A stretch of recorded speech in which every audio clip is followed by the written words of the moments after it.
Hi, how's it going? I'm so happy to see you, sir. Um, I missed some.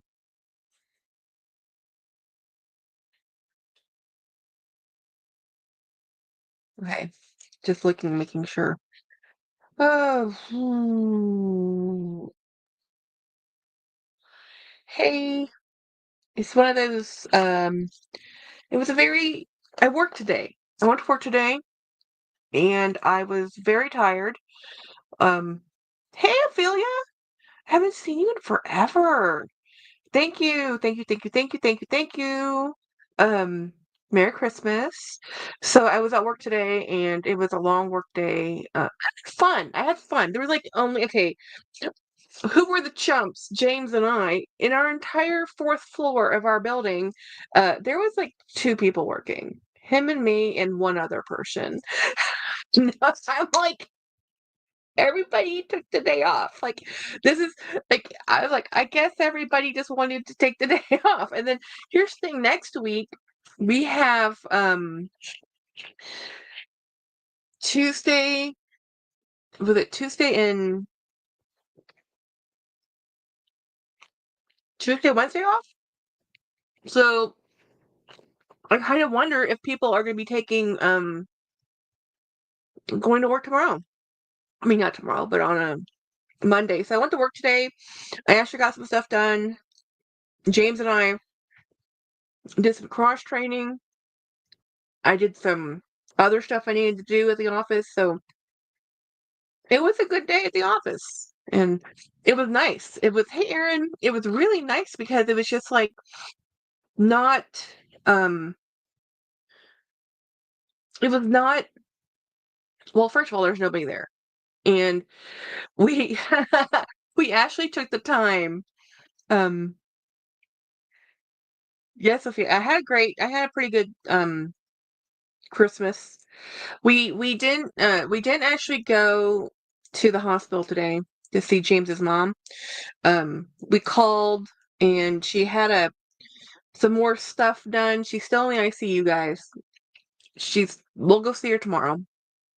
But we just needed to take a day off because pretty much we've been going there every day and it's exhausting to go to the ICU. Ronnie says we get off about a week and a half every year and our customers shut down, so we can't make money anyways. Ah, yep. Extended holiday. Yeah. Well, I work for the state, so, I was able to get some stuff done. I need to do some document processing, like writing, but by the way, this is dinner. You know,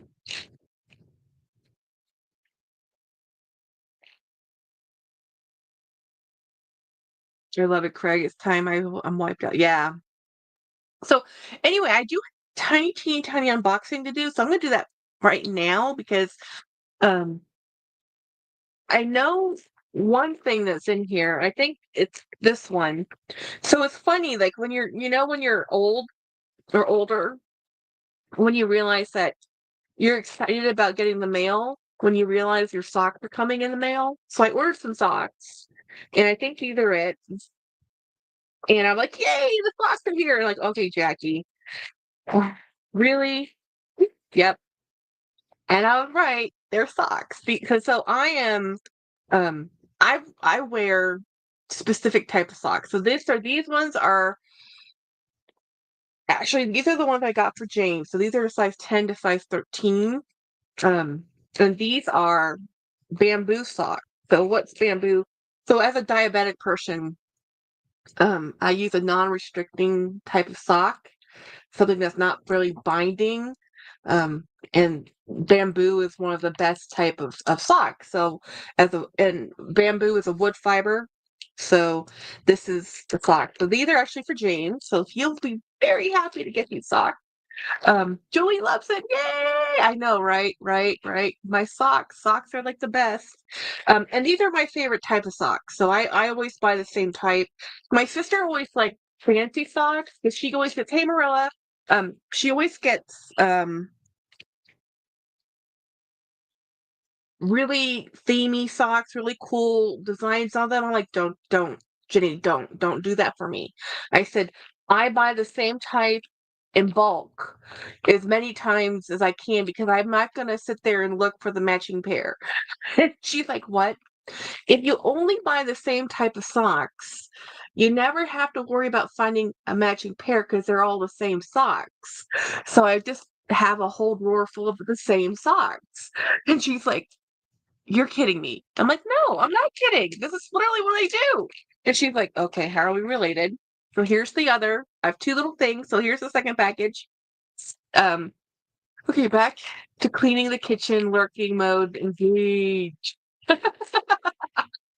Katie says, hello everyone. I'll be leaving work in 20 minutes. So I'll be lurking in my commute. Yay! Um, let's see. What else do I have here? Oh, guys, this is a bag. Okay. I have okay, I have a few things in here then. This is some actual ooh. I have Labubu clothes for my Labubu. Where did I put that Labubu? It's the pink one I got. There she is. She's over there. I have makeup, which we will be trying on. It's some lipstick. Um, so this is,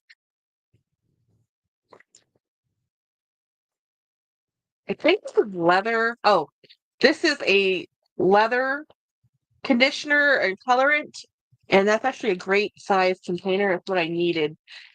Jackie, that P9 question you asked, I decided to get it for myself. Yes. Hey, so okay, a year ago, literally a year ago, and here is another lipstick, and I'll get to it. Craig asked me if he should get this bag, and I said, "Well, no, you can just let's get a little Birkin, you know." But it's been a year, and he didn't get it, and he, oops, is this? Oh no, I need to order more of these. I did not get enough of these. I need to order like 1,000 more of these. These are the black rhinestones for my bag. Um, so I ordered. How many are in here? Um, I don't know how many I ordered, but I'm gonna need more. We're gonna need more. We're gonna need more. So I'll have to do that. So okay, let me open this first. This is a little black bag or blue bag. Blue? Blue. So this is I used to do the same thing with socks, but I like having different colors. I never if I have to get to the point where I put socks on, you don't see the socks anyway. So this is a look-alike bag for a dupe essentially for Kipling, but honestly, after looking at it, this really doesn't look like a dupe at all. But it's a brand called Gin or Jingpin Jinpin Jinpin. So it was a really cute bag that one of the people I follow, hey everybody, said, "Oh, you should get this as a dupe um for Kipling." And honestly, I think it's a pretty cool bag for on its own. Um, Hi Craig, you feeling well today? Hello. And actually, Craig, I am so happy you're getting that P9. I'm so happy because I talked him out of it, and then turns out he hasn't stopped thinking about it in a year. So I'm like, just get the bag. So um, there we go. This is another chest bag for me. I love this. This is a great bag. Um, I like all the little pockets. Like this has a ton of little pockets. And guys, this is a Temu bag. I got this for cheap, super cheap, like ridiculously cheap. This was a really cheap bag, and I'm happy I like it as much as I do. Because this is a very inexpensive bag. But I use I mean, I use these for work. So this is actually fantastic for just a work bag for, going in the field, or the zipper quality is pretty poor.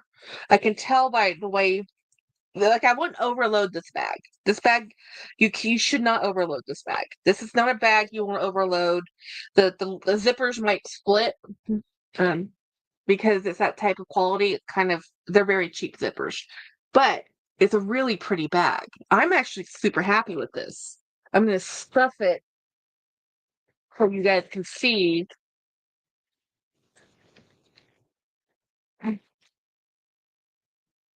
Oh, and I told you guys like yesterday on when I was on I know I love blue. Blue is just like the best. It has all these cool little zippers though. So it's a dupe for Kipling because it's just an all nylon bag, but honestly it's not a dupe at all. Kipling doesn't have a bag like this with all these little pockets. And it even has a back zipper pocket. Like it's really very cool on it by itself.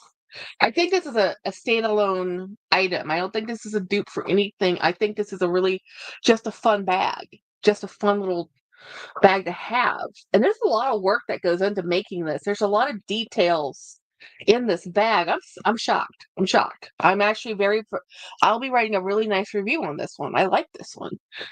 Let me get and I can't say that. I have actually stopped buying Temu bags because almost everything I've purchased off Temu in bag form I have not kept. That one I'm keeping. So, oh, let me grab my Labubu. So this is a Labubu that I won from Grace Loves Leather. She's a really nice YouTuber. So I won her giveaway. So as soon as I won the giveaway, I said this one I wanted to get clothes for it because I really like the clothing for the Labubus. I think they're so cute. So I ordered this off Temu, and I just I like the fact that you can personalize your Labubus. And we're so happy to be off. Yay, Chapel Express. Hello, hello, hello, hello, hello. Monica. Okay. So this has a sweater. And this is why I picked it because I mean it's like the same, almost same color pink, right?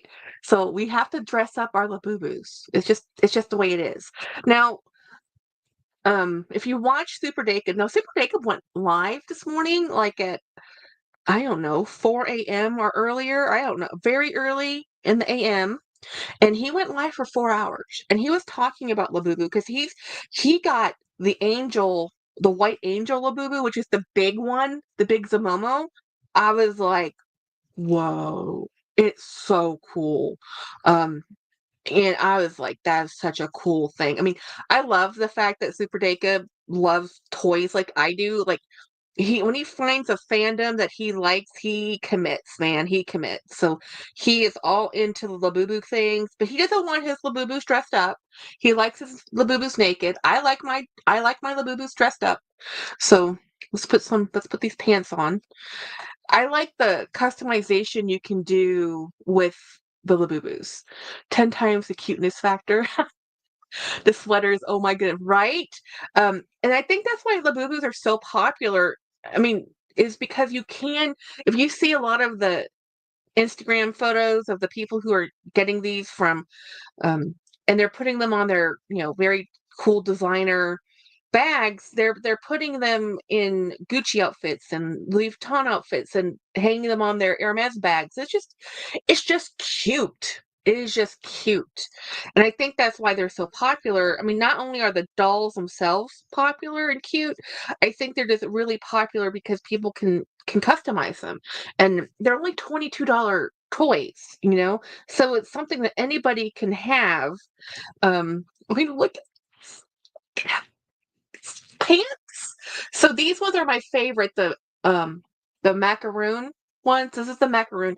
The fur texture is different than the have a seat. The have a seat has more of a different fur texture, but I like this type of texture on the look how cute this is. It's just so adorable. The cute factor, the cuteness, it's just killing me here. I love it. Um it's just so adorable. I know I'm a 5-year-old. Shush. Do you know I just realized I've been calling my sister's kid Connor 5 the entire. She goes, Jackie, he's 4. Like, what do you mean he's 4? He's 5. Like, no, Jackie, he's only 4. He's turning 5. I am like, what? Hey, Rabby. Um, um, they do make shoes for the Labubus. They do, but I never buy them. They have these really cute. I like the monster feet, but they have these really cute like boots, like Timberland boots. I thought about getting those, but honestly, I like the feet naked. and then and I like the clothes because it tucks in all of the labels. So my Labubu is now complete. I got this from Grace Loves Fashion. No. Grace loves leather. I have two Graces. Thank you. Grace loves fashion and Grace loves leather, but Grace loves leather is the one I got that from. So I have these two lipsticks. So let's take a look and see what these look like. I think this is a lipstick. Let's find out. So how was everybody's day today? Um, I was very, very tired. So literally I came home and went and took a nap. I set my alarm this time, so I would sleep through my own live. So this is a MCD lipstick, mineral oil. So this is the color number 19. Oh, I remember what these were. These were of a free thing. Timberland boots. Yes, yes. They look like Timberland boots, but they're not really Tims, but they're the doll community is strong and furious. If there's anything out there you want your dolls to look like, you can find the outfit. You can. Teaching myself how to knit, watching from TV how knitting is tough, guys. Knitting is all about tension in your hands and how the glide of the needles and how you pick up the yarn. Knitting uses less yarn than crochet, but knitting I add stitches, I drop stitches. It's a nightmare. I don't do it. I feel as if I've eaten my weight in Taco Bell. I love Taco Bell. Um what's your thing in Taco? What do you get from Taco Bell? I just want to know because I love Taco Bell. Well, I like only certain things at Taco. Ooh, look at that color. Oh, this one might be a winner.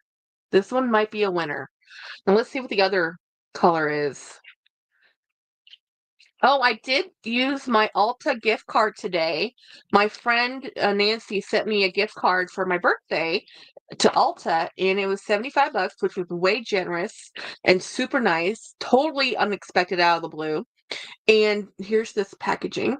And so I went there and I ordered a Dior lipstick, a lip oil. I I don't have the lip oil. And then I got a Dior lip container case, like they do uh pretty those pretty case. I'll show you when I get it. My favorite Taco Bell is the Mexican melt. I don't know what a Mexican melt is. I also received my Christmas present from Dee Dee. Yay! What did Dee Dee send you? Inquire. Ooh, look at this. Okay, now we need to decide. Do we want me to try on the darker color? They're both pretty dark. So there's a red one and a brown one. Which one do you want me to put on? Are so good. I love them when the pico is warmed. I always get the nachos. That's what I get it. I either get the crispy tacos, the supreme tacos. We start diet after New Year's. How about that? Yes, yes, red. Okay, so far the vote is red, so we'll do the red. Dee Dee sent me the TikTok finger scroller. What in the heck is the TikTok finger scroller? You have to send me a photo or something because I have no clue what this thing is. Hmm, hmm. So let's put this lipstick on.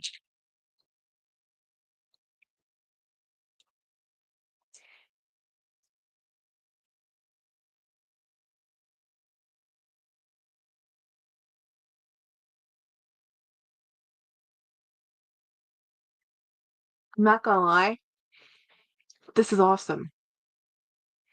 This feels awesome.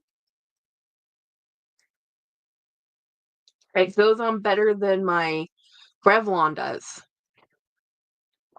Lipstick trend color. Let me see how much that cost. It's really pretty. Thank you. I agree. It's really pretty. Saya! Hi, Saya. I know you're at work. A bean burrito, extra cheese, extra red sauce is my favorite Taco Bell. I always get the nachos or the supreme crunchy tacos. And that's one of my favorite things. Like I know a lot of people don't like Taco Bell and I live in Texas. We have some really good Tex-Mex, but occasionally you just want Taco Bell, right? You want something easy, something fast. I actually went to I don't know if you guys have this up in your part of the woods, but it's called Freebirds. It's a burrito place that started out, I think it started here in Texas, and they have really good nachos there too. I mean, they're pretty much known for burritos, but I love nachos. I like corn chips. So, oh, let me show you the bag I'm using today. Oh, and I'm here to report that Mr. Pugsley survived his incarceration. He spent the day in his crate while his sister was out flyby free. The house was not destroyed, and he was completely fine. I'll send you a text, Jackie. Okay. Um. Oh, that lipstick color. I know, right? We had it, but it closed down. Oh, well, really? Wait. Oh, the Freebirds. Yeah. It's hard because I think a lot of people who do Freebirds says they also do Chipotle, and it's hard to compete with Chipotle because it has like a cult following. So this is the other thing I bought, which is it's a dark brown leather colorant. I needed this for one of my leather bags, so we'll see how this works. I have the same brand in a larger format, a larger container, in a lighter color, but I needed this darker color, so I'm not gonna open it because it's gonna be a mess. This thing is a mess, but it's fun to do. Let me. I was gonna look at my phone to see how much this lipstick cost, and I have a text from Craig, so I can show you what this is. It is the device that you wear like a ring and push the buttons to scroll from video. Really? What's that? Oh, that's so cool. So it's a little device you slip on, and these three buttons have a up, on, I think up, on, and volume. So you can, it transmits to whatever device you're watching, whatever you're watching with, which is nice because, man, if you have dexterity problems or, a bad hand stay, trying to fumble for a controller can be not fun. So let me go to my Temu app and let me see. Yes, yes, yes. Aloha! Everybody survived Christmas, um, which is a feat all in itself. Um, okay, messages, orders. So this item, yes, yes, I got it, I got it. Yes, I got the order. Thank you. Was okay. So this one that I haven't tried on yet was $2, and where's the other one? This one was also $2, and I love this. Like, I am putting this in my cart again to buy another one. This feels amazing. I have $40 lipsticks that don't feel this good. I am in shock.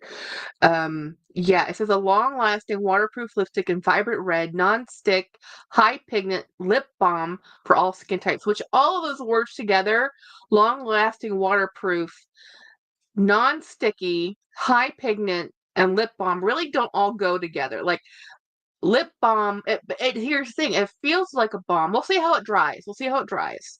You know. Hey, Jeanette. Hmm.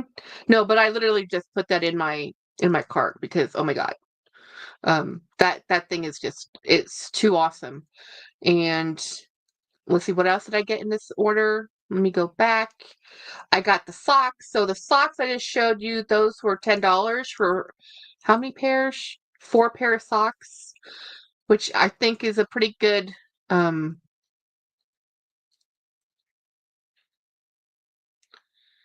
let's see, a good value. The leather balm. Oh, yes, yes, yes. Go away. The leather balm.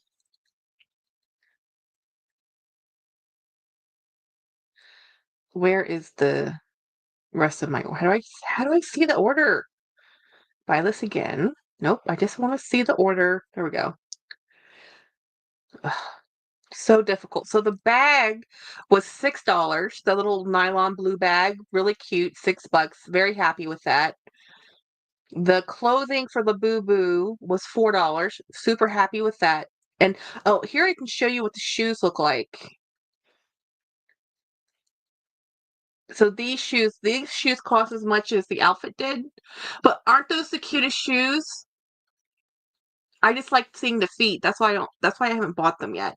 Because they have these little boots, and then they have these little black patent boots. Like, and then they have another one. Oh, these pink boots. I don't like the pink boots too much. I like little Mary Janes. They're okay, you know. But I like the Timberland ones. I'm like, oh, those are so adorable. I'll get them eventually. So then I got these rhinestones. I need to add another couple packages of those. I'm gonna probably need about 3 more packages of those. Um, and those were $6 when I ordered them. The leather stuff was $3. So it was a very affordable haul, very small haul. I think the whole order, let me go back to the front page of my orders. Orders and shipments. Nope, nope, nope. Come on, orders. There we go. So I think that whole order was like, that can't be right because this is $10, but it was definitely, I must have had a credit or something. But it wasn't a very expensive tea. I mean, this is what I buy on Temu now, you know? Oh, I did try Amazon Haul. If you haven't heard what that is, so Amazon's trying to get into the hauling game. So they're trying to do their own the Amazon app has a call section in beta, and from the app right now, or at least yesterday, they had a promotional code where you could get $15 off your order if you ordered $25 worth of stuff from the haul. Problem is, it's very anemic. And what do I mean by that? The stuff in the haul tap is there's not very much in there. There really isn't. There really just not that much in there. And it was hard for me to find $25 worth of stuff because they don't really have a good plus size section. And honestly, a lot of the stuff they had in there is not that much cheaper than what Amazon already has anyway. And very much like Temu, it has a longer ship time. And the one person, hey everybody, she already did her Temu haul, I mean her Amazon haul, and she just wanted to see how it was compared to Temu, and she said that it really wasn't that different, and it took just as long, and it still had a custom sticker. It still came directly from China. It did take just as much time, so it wasn't any faster, which is, that's part of the haul, is that you pay less to have it take longer to come from overseas instead of having it come to a warehouse first. So I bought a few things. We'll see how it looks. I mean, for like $15 off, I only spent like $11 on the stuff I ordered. And the stuff I ordered from there was like nail clippers, and I got a nail rotary grinding thing.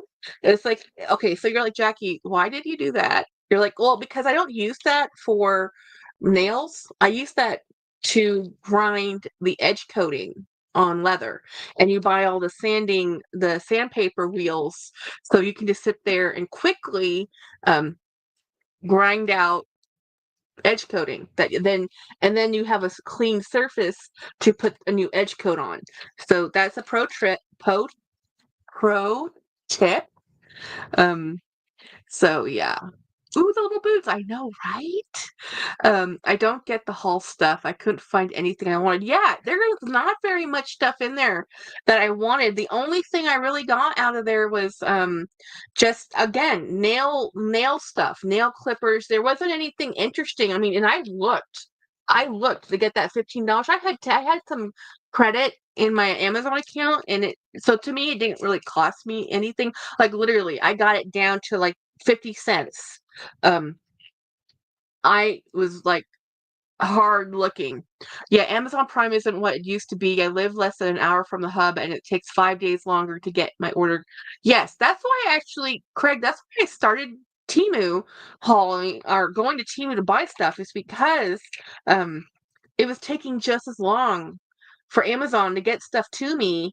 And this was a year ago. This is not today. This is like a year ago when I started doing this, because I figured if I'm going to have to wait, because it says 2 days free shipping, blah, blah. No, okay, it's not free shipping when you pay for a shipping subscription, which is what Prime is. It's a shipping subscription. So so that you can get it in 2 days. But then what was happening was you would order it, but until they processed your order, nothing happened, right? So they would sit on my order for 3 days before they processed it. And then it says, oh, it'll be there in 2 days. Like, yeah, no, it wasn't. It'd be a week. And I'm from two different distribution centers. I'm like, uh-huh. I can drive to your distribution center faster than you can get stuff to me. So I started using Temu because I'm like, if I have to wait, might as well. And I was looking like those socks I ordered. Those are the same socks I used to order from Temu, and on Temu they were $15. Or I mean, on Amazon they were $15. On Temu they were $10. So I'll save the $5 and I'll wait 2 weeks. I'm fine with that. And yeah, the prices on Temu have gone up. In the last year, they had to. They were undervalued, undermarketed, undercutting the market to get market share. Well, they got the market share, so mm, they do what everything does when you get the market share. Your prices go up because there's no way they could survive. But their stock's going back up again. It had gone down some, and then it went back up again. So it's still a positive. I have a friend who bought stock in Temu, and she's still happy with her investment. Um, so that's cool. That's a net positive. A net positive is good. Um, so anyhow, hey, Melissa's Corner. Melissa, what did Santa bring you? I've been watching all these people's what they got for Christmas. A lot of people got a lot of nice. Santa was very nice this year to a lot of people, and I liked one of the couple of the hauls I watched, like what I got myself for Christmas. Like I do the same thing. I buy my own Christmas gifts. I am Santa. Santa has nothing on me, you know. So I'm moving some stuff around because I'm trying to find um a thing which I can't find, which is just typical. So I'm not on my A game, people. I'm just not. Well, tomorrow I turn 45 officially. Um, I'll be 45 tomorrow.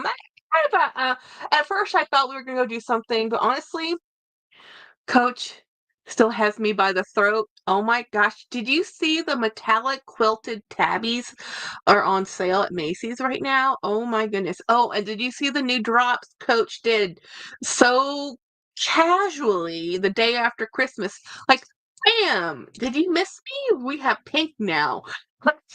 So there's a pink collection that just popped out of nowhere.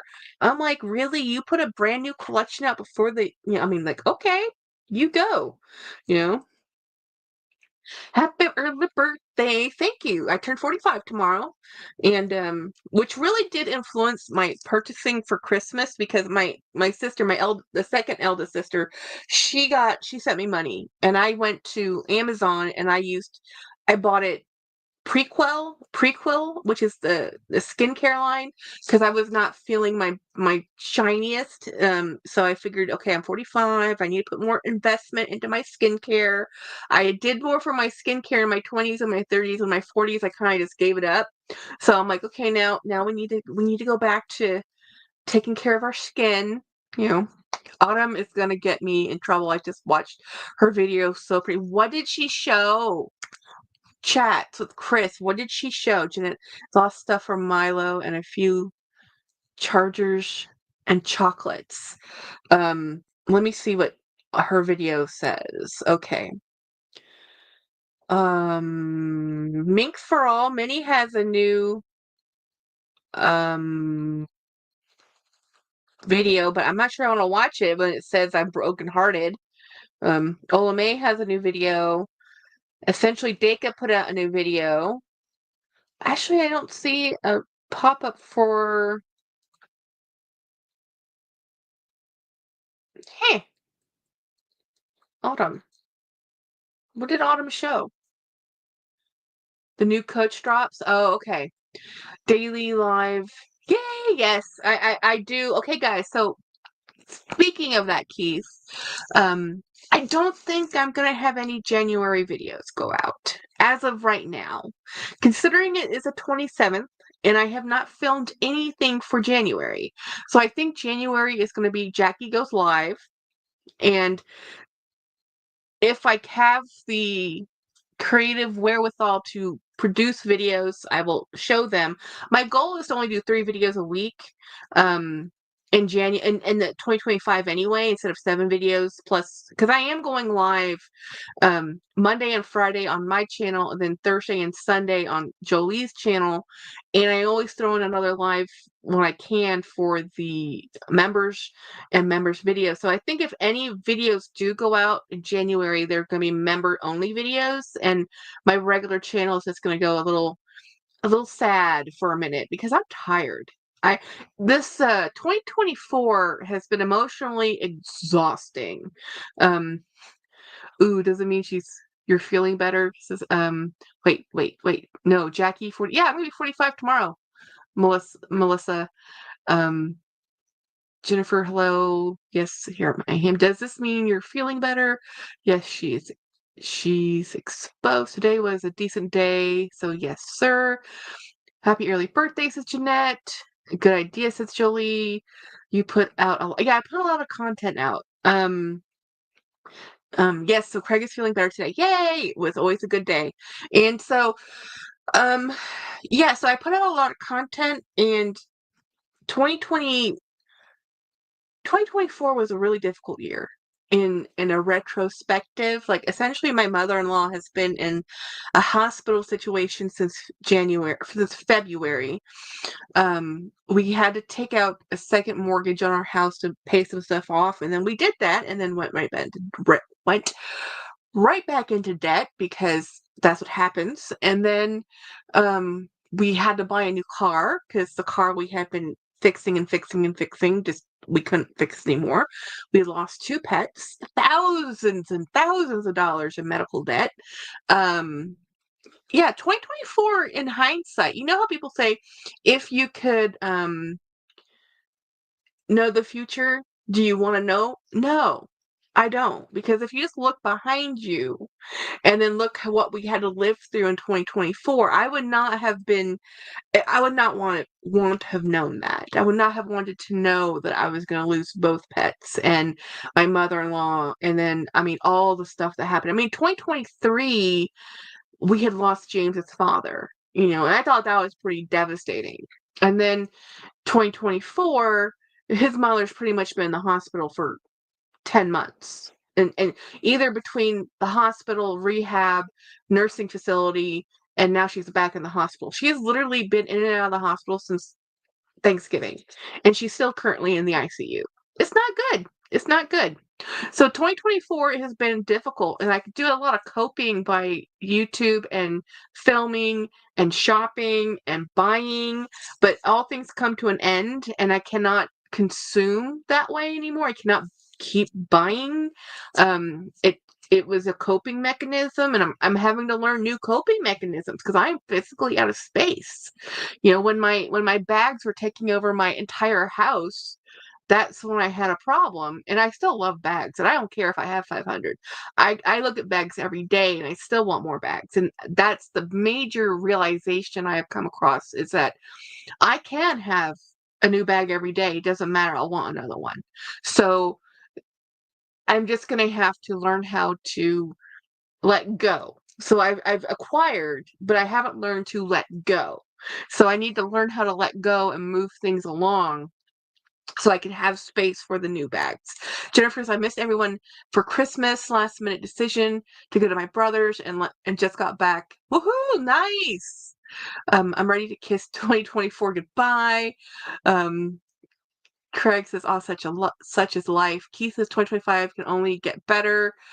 Keith, you did go through the ringer. 2024 sucked. It was right. I mean, and the year before that, this year we had air conditioning issues. The year before that, we had a hot water heater issue. And then we had to did a roof. I mean, really, it's been like thing after thing after thing, constantly car repairs, and just like we're leveraged up to our eyeballs. Like James and I both look at each other like, no, we're not taking out any more debt. We're just gonna.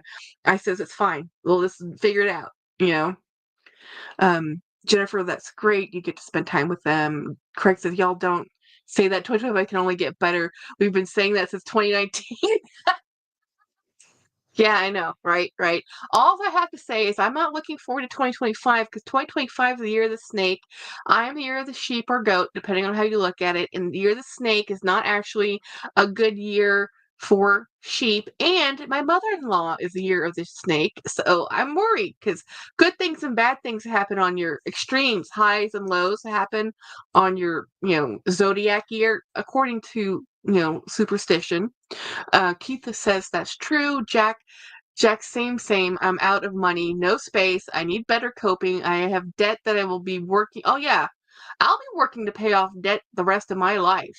I mean, my sister and I joke. It's like we'll be working until we die. There is no stopping. Um, we stop when we stop moving, right? I don't get to see them any close to what I would like to. Yeah, family is hard to visit and get to see them as much as you want. It is hard. Hey, I didn't say 2026 will be my year. Keith, I give up on that. Oh, I gave up on that BS. Yeah, that's true. I mean, yeah, you can't put too much stock in your zodiac years because it can ruin your life, guys.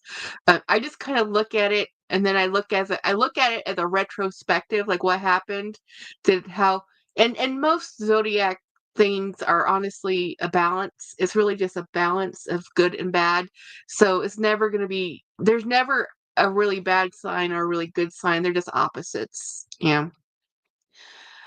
He says, I'm sick and tired of inflation. Yep. 2024 was hard enough for me, but 2025 is going to become a dystopian nightmare. Yeah, we all have hopes. We all have hopes about 2025 not being that, but we all like it feels like a dystopian nightmare, right?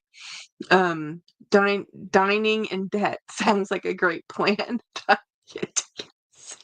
Dying in debt. That's my plan. I mean, really. I was actually thinking about today. I have 3 rings that I don't wear that I said, I probably should just take them to the pawn shop, and just get because again, I've had all 3 of these rings for over 20 years and I don't wear them anymore. And they're gold, diamonds, and sapphires. One's emerald, one's another stone, but and I thought about like I've moved my style has changed to silver. I don't wear gold.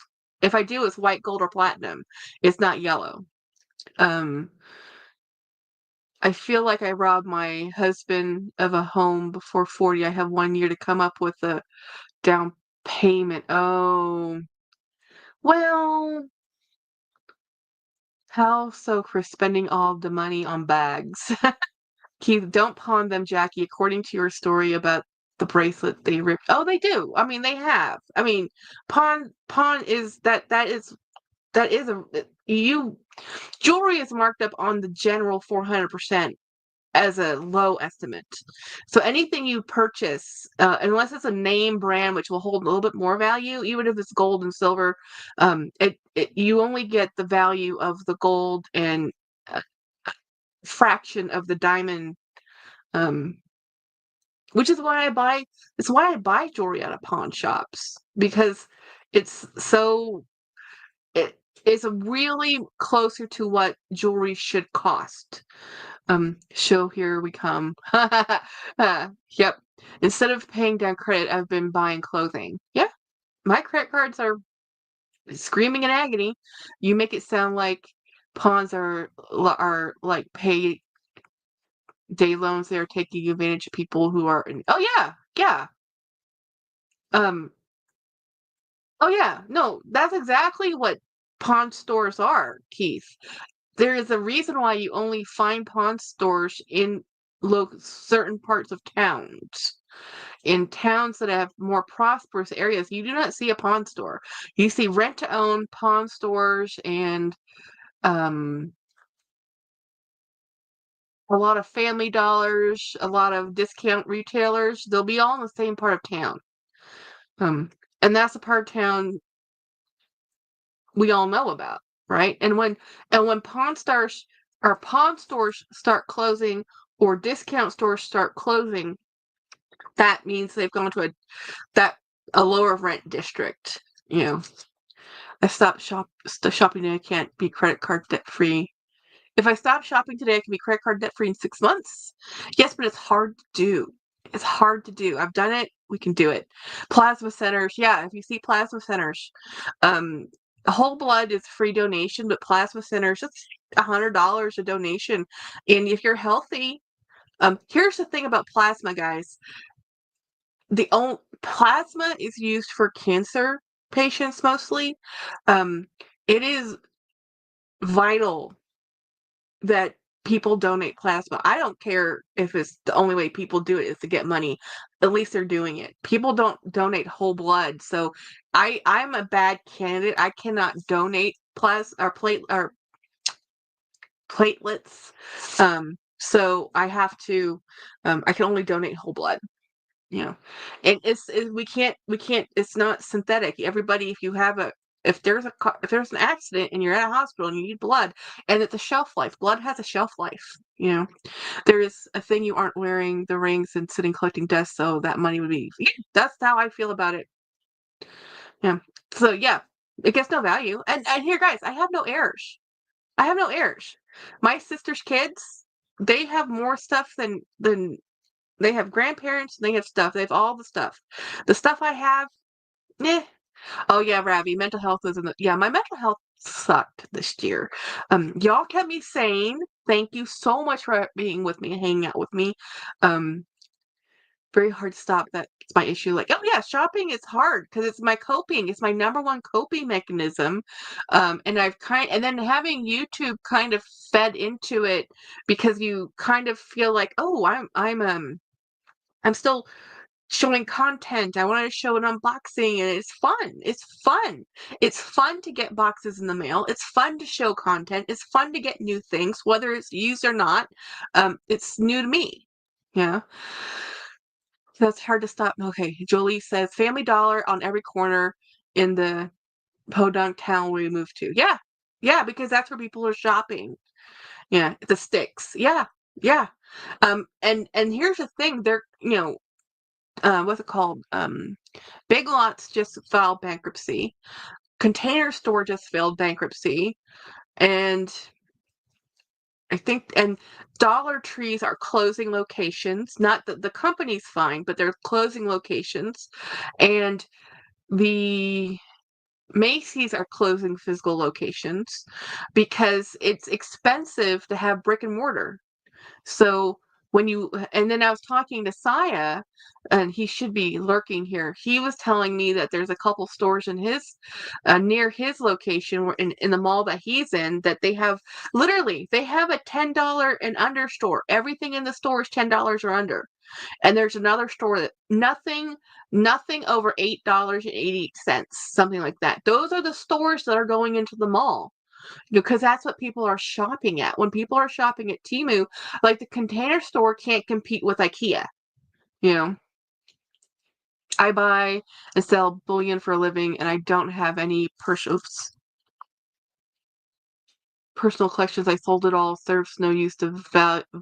Yeah, I sold all the gold I had. I do have some silver coinage, but all the gold U.S. currency, I sold that 2 years ago. Jolie says containers for a great selection, way too expensive. Exactly, it's too expensive, and they couldn't compete with all the other closet. One of the biggest stars of the Container Store was their Alpha system, but then all the other companies did their vertical storage and custom closets, so it was just too expensive. Keith, all the good mom and pop restaurants in New York are closing. Yeah, you can't keep up. Liquor licenses are astronomical.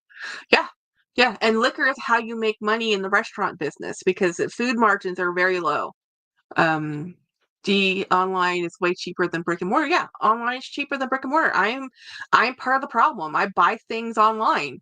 I saw that about Big Lots and Macy's, but the tide might be turning on that with the price of shipping. As a Power Red donation of Red Cross plasma, I'm scheduled. Yes. Wow, that is so cool. I'm not sure if the Power Red donation at Red Cross is plasma. It's an hour procedure. It takes an hour. They take the blood out of they take your whole blood out, they spin it, they take out the plasma, and then they put back the rest of the stuff they're not using that you use. And it makes you depleted. You have to be healthy to do this. Your body will make its plasma and platelets if you're healthy. And yeah, I've like right now, James's mother had to get a unit, not just unit of blood, she had to get platelets. Because her body is not making enough platelets and her white cell counts are too elevated. Um, our mail in Florida, with few exceptions, have turned into indoor flea markets. Our malls, yeah, the malls, exactly. I literally haven't been to a mall in years, says Ravi. I don't get the attraction. Like, are you that bored? You mean the malls? I paid off my Macy's card 4 years ago and closed it, so happy. Now I need to do that. So I paid off my Macy's card and then I went back and used it. So I need to pay it off again and then leave it alone, and close it. Just close it. So but I'm a Macy's person. I like Macy's, but my bank. I don't need anything. I don't need anything, guys. I need to stop buying stuff. Me and Ravi only got sometimes to return something. Oh, at the mall. Keith like night that here in I can't give blood anymore. They don't like cancer. Yeah, Jolie. They don't. There's very strict criteria to donate blood. In my family, I'm actually the only person who could donate blood because of all the things that rule you out. Even in Texas, like if you get a tattoo, you can't donate blood for 3 years because you got a tattoo because of the needle. And then they had this other thing that was happening, a viral thing in the Zika virus or something. I mean, it's intense. It's intense. And I'm a hard stick anyway, so I have stopped donating whole blood because half the time I go there, they can't get any blood out of me. And I've donated a ton of blood in my lifetime because I've had to get units of blood when I was in the hospital. So I tried to donate. Um, Last time I tried, they denied me. I am a universal donor, but they don't want my. Oh, yeah. See, that's actually chats with Chris. That's the craziest thing. All the questions about, at least for the South Texas Blood Bank, when I donate with that blood bank, they're like, have you ever had sex with a man who's had sex with a man? Like, what does that have to do with anything? It's like, okay, this is so antiquated, guys. And they do checks on your blood. They have to do screenings on it. It's just ridiculous.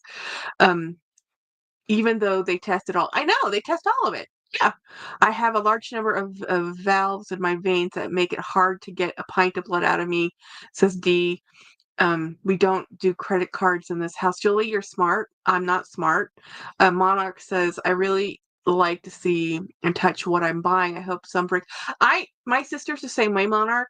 Um, but what my sister does is she shops Goodwill and she shops Target. She shops Clothes Mentor. She shops mom and pop stores, or not mom and pop. I mean, the Clothes Mentors are franchised, and you take stuff there. But she's very much into um, not buying it right out of the department store. Somebody is, because somehow those things get to there's always a market. There's always going to be that person that buys things brand new. They're never going to buy things pre-loved or used, right? And that just gives us, the people who do buy pre-loved and used, something to buy. You know. Um, Oh no, Jennifer. Jennifer. No, seriously, it is that. It is that. It's because they're literally in the South Texas Blood Bank questionnaire. When you go to donate blood, it literally asks you 3 different ways. Have you had sex with a man who's ever had sex with a man, or been ever paid to have sex? Paid to have sex with somebody who's had sex with a man. Seriously, it's seriously in there. You know, I've asked. I said, really? You know, no, I'm prone to clots and I'm a blood thinner, so yeah, no donation. So but see, D, there's a lot of reasons why people can't donate, which is why I try to, because I can. Oh yeah, Jennifer, it's definitely jaw-droppingly wow. Yeah, I want Panda Express. I love Panda Express. What do you get, Panda Express, Keith? I want to know. Keith, Julie loves it. Do you follow Dave Ramsey or um? Jolie is more like a homesteader. Panda! I used to donate blood all the time, and every time I saw that question section about homosexuality, I always wrote, "I'll tell you as soon as you tell me." Yeah, right? So it's like business. It's ridiculous. And the one I always had to do was, if have you ever lived in a Europe abroad between this year and this year, because that's when mad cow disease was and all over Europe, and I had to say, yes, I lived abroad during this time period, but I lived in Asia. I didn't live in England or the countries that were affected, blah, blah, blah. It was like ridiculous. It's like a 50 question questionnaire. Um, my husband and I pay cash for everything, cars, etc. Says Jolie, Keith, Jeanette, um, uh, but I'm too lazy to get in my car and go. I won't ever order Uber Eats. Yeah, I don't order delivery unless it's pizza. Julie, that's my goal. I'm doing better. Julie, my car was bought new off the lot in 2015. Wow. Oh, speaking of cars, guys, orange chicken, really, Keith? Orange chicken? Double orange chicken? See, I can make orange chicken better than any orange chicken purchased out on the market. I feel like the orange chicken that they serve at Panda is too sweet. Too much sugar. I love making orange chicken. It's just time consuming. My friend used to always want it, so we would do the chicken, fry the chicken in the batter, do the whole thing, and then I'd stir fry it with the vegetables, the chili, the onion, a little, and all it is a little bit of cornstarch, a little bit of soy sauce, a little bit of fresh orange, and it's fantastic. But when they orange chicken in the Panda to me is too sweet. My husband loves it though. I want to try walnut shrimp, but I'm deadly allergic to shrimp. But everything, my husband, I like the walnut shrimp. Yes, Chris is. I used to donate all the time, but because I'm a universal, okay, really, yeah, a universal donor. They should be calling you every 6 weeks and begging. I'm currently shopping at Costco Business Center. Julie says, a few years earlier for cash for Toyota is just how we live. We qualify for hundreds of thousands of credit cards, but we just don't use them. Keith, I would recommend you not order the shrimp for dinner first, especially Keith if you're allergic to shrimp. Costco I used to call Costco the $100 club. Every time I walked in, you spend $100. Now I call it the $400 club. My sister, every single time my sister walks in there, it's $400. Every single time. So, Keith, Julie loves it. How do you have a credit score? You could put, well, I have a house. I don't need a credit score. If you have cash, who cares about credit? Same as your house paid for. Yeah. So smart, Julie. I have 2 cards, but I pay off every month. I do not pay off my cards every month. I wish I could. Cooking is too time consuming. I agree, Katie. I was just about to say I use cards, but only for the perks I receive. Always pay the balance in full because you're smart. And that is the goal. That is the goal. I'm in debt to the credit card companies. I know it. Jolie, is that if we have to use a card, we pay it immediately. Smart. Ravi says, same, Craig. I use my credit card for everything for the cash back and pay it off in full. I don't make enough money. I should get a new job. I really should. I should do something else, but I love my job. And we're okay living in debt, which is going to be a problem. It could be. I don't know. It sucks. My credit is effed. I'm I've never missed a payment, but they are. Oh, yeah, so your credit score is all based available credit to usage. So if you have a large balance available, your credit card score is just, are you a good borrower and are you a good lend? Do you borrow money and then you pay it back? If you keep taking the money and you just have maxed out credit cards, then you have a lower credit card score because they're like, you're a bad bet. Because most credit card, at least in the state of Texas, is unsecured debt. So they're making all of their money off of loaning you money to make interest off what you don't pay them back, which is what I'm doing. Um, I also make way less I did before I was laid off. Yep, Matt is a debt hater. Is all. Yeah. Jolie loves it. Me too. I don't even like accepting favors from friends. I feel like it indebts me to them. Favors are the worst. Oh my gosh. Favors are the worst because I think I would much rather pay money for something than owe a favor. Favors can be like, what pound of flesh are you gonna ask for me? Because it's bad. Debt to income ratio is what it's all about. The credit for with the credit bureaus. Yeah. My trauma comes out of me being hyper aware of my money and knowing I can take care of myself. Yes. Yes, Rabbi, I understand.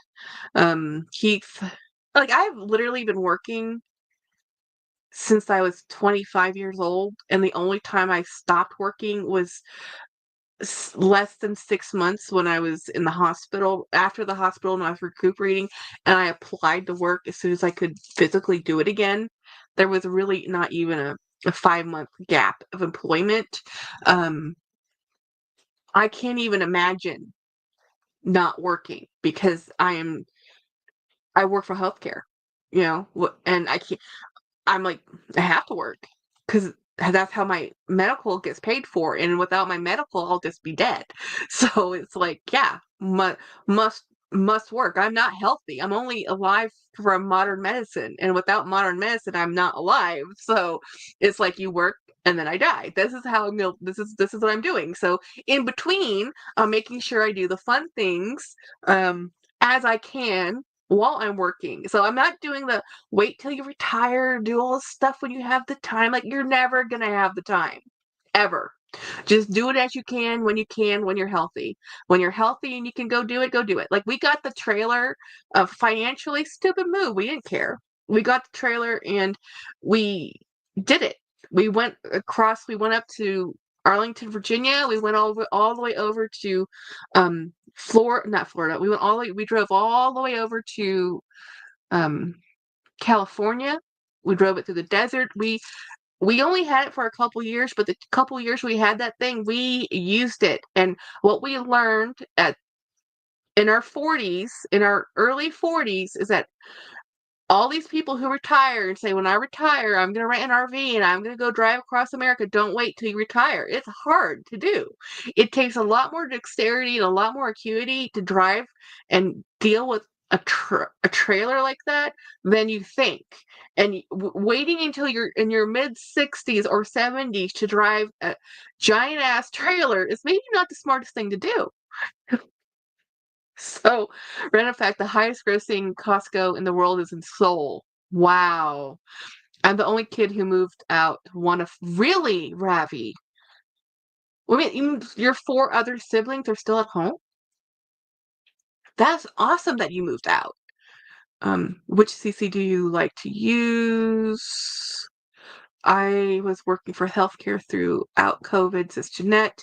Do you accumulate points or cash backs? I have a Costco City card. Yeah. Oh, yeah, so I've been working. I mean, I moved out of my dad's home as soon as I hit 24, 25. 25. I was 25. That's when I started. I graduated college at 24. It took me a while to get established. Started working at 25, moved out and moved in, and was working and making $7 an hour.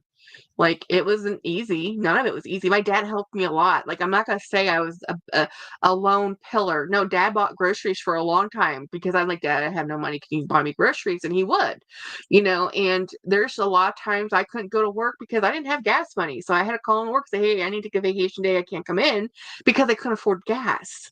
That's the reality of life. And there's a time when I had to take the bus because I couldn't afford to put gas in my perfectly good car because insurance was eating my lunch. So it was like, have insurance and have a car, or don't have insurance and have a car.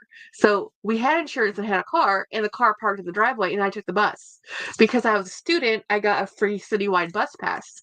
It took more time. It sucked. I was working 2 and 3 jobs. Like, yeah, believe me, I know. I know what it's like. And I was talking to my twin about this because it's like, why did our parents do this to us? Okay, let me read these. Ravi says, my 2 sisters moved out after getting married. Yay. I have a Gold Star account. Keith, people on the street probably don't think I have uh, but I have zero debt, own my own apartment and home. I just don't need to show. Yeah. Yeah. Yeah, Keith, you're the only person who has to answer to you is you. You have to live with you. So who cares what other people think? You're employed, you have your own home. That's a lot more than what people have. Right? Because now it's two siblings left at home, traditional Indian household. Oh, yeah. Out of my family for a few years. Yeah, you have to do what you do. You have to do what you have to do. Craig says it's actually very common in most countries and cultures for kids to live with their families until marriage. Yeah, my parents absolutely. My father expected me to stay at home until I got married, even though he's Irish American. But he took that part of the Asian part of my life. My mom, Keith, Jolie loves it. Kind of view it like a game. How can I live as little as possible? How can I get the same groceries as better for less? Jolie says, main reason I'm considering selling any bag that shows its marker. Yeah, maker. Yeah. I mean, it's the Keith says, Ravi, are you American born Indian or Indian Indian? Yes. Yeah. So so I lost my train of thought. I'll get back there. It'll be fine. I'll go back to that rant in a minute. Um, I came here when I was 5. Nice, Ravi. Um, so anyway, it's like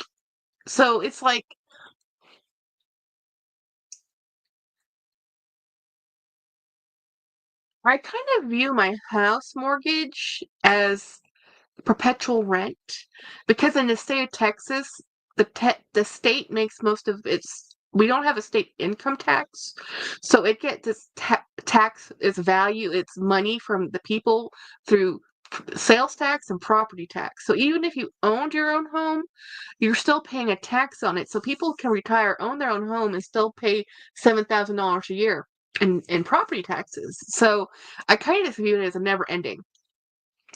Um, He's American. I don't have a home except for my new apartment. That is a home, Jeanette. Wait, no. I was expected to stay at home until marriage, until I took marriage off the table, says Katie. Ravi's a she. Her profile pic looks like a girl. What do I know? She's a she. Meryl, good evening to all. I live in Toronto. The average home cost here is 1 million Canadian. The average rent for one bedroom is 2,200 a month. Car ownership is expensive. Debt is common here. I used to watch all those Love It or List It shows where they're doing stuff in Canada. I could not believe how much it costs to buy a house in Canada.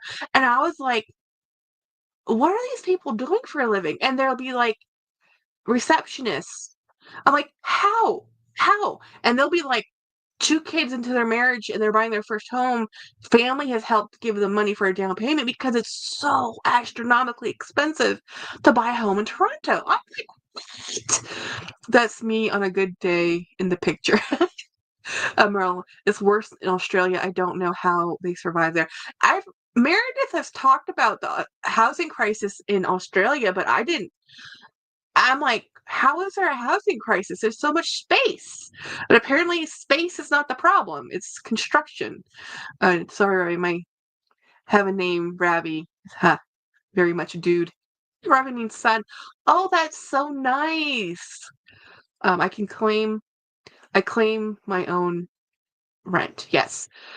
Southern California is even worse in the Indian language. Okay. Canada costs are crazy. Keith, I know Keith, Canada and Australia. And here's the thing, because I work in Austin and Cowtown, which is lovingly referred to, is actually Fort Worth. Fort Worth has now surpassed Austin as the fourth largest city in Texas. So it's Houston, San Antonio, Dallas, and then Fort Worth, right? So Fort Worth has actually surpassed Austin. Austin is now the fifth largest town and that's only because you can't keep incorporating it. Honestly, everybody's moved out of Austin because it's so very expensive. Katie says I make under 50K a year. If I hadn't inherited, I'd be homeless. Yeah. Living in Southern California is a nightmare. I can't even imagine. Did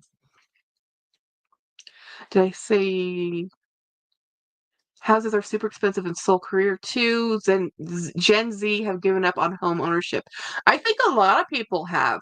I think the new generations, they've given up on car ownership and home ownership, and they're not looking at material things because, well, you have no place to put them.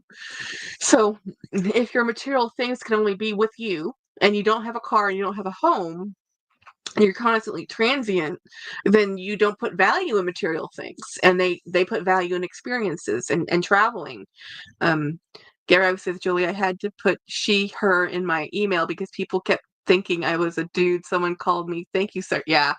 Jolie says, haven't Southern Korean women given up on men too? Okay. Oh, that's funny.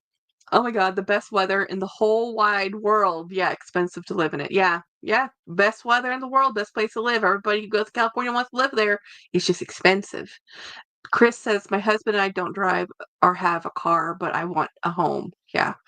Um, Chat says, I'm the breadwinner and he is disabled, so it's hard being the one real. Oh yeah, that's really difficult. Only one, yeah. And since you're making less than you were making before, that is rough. Um, where do you live that you don't need a car?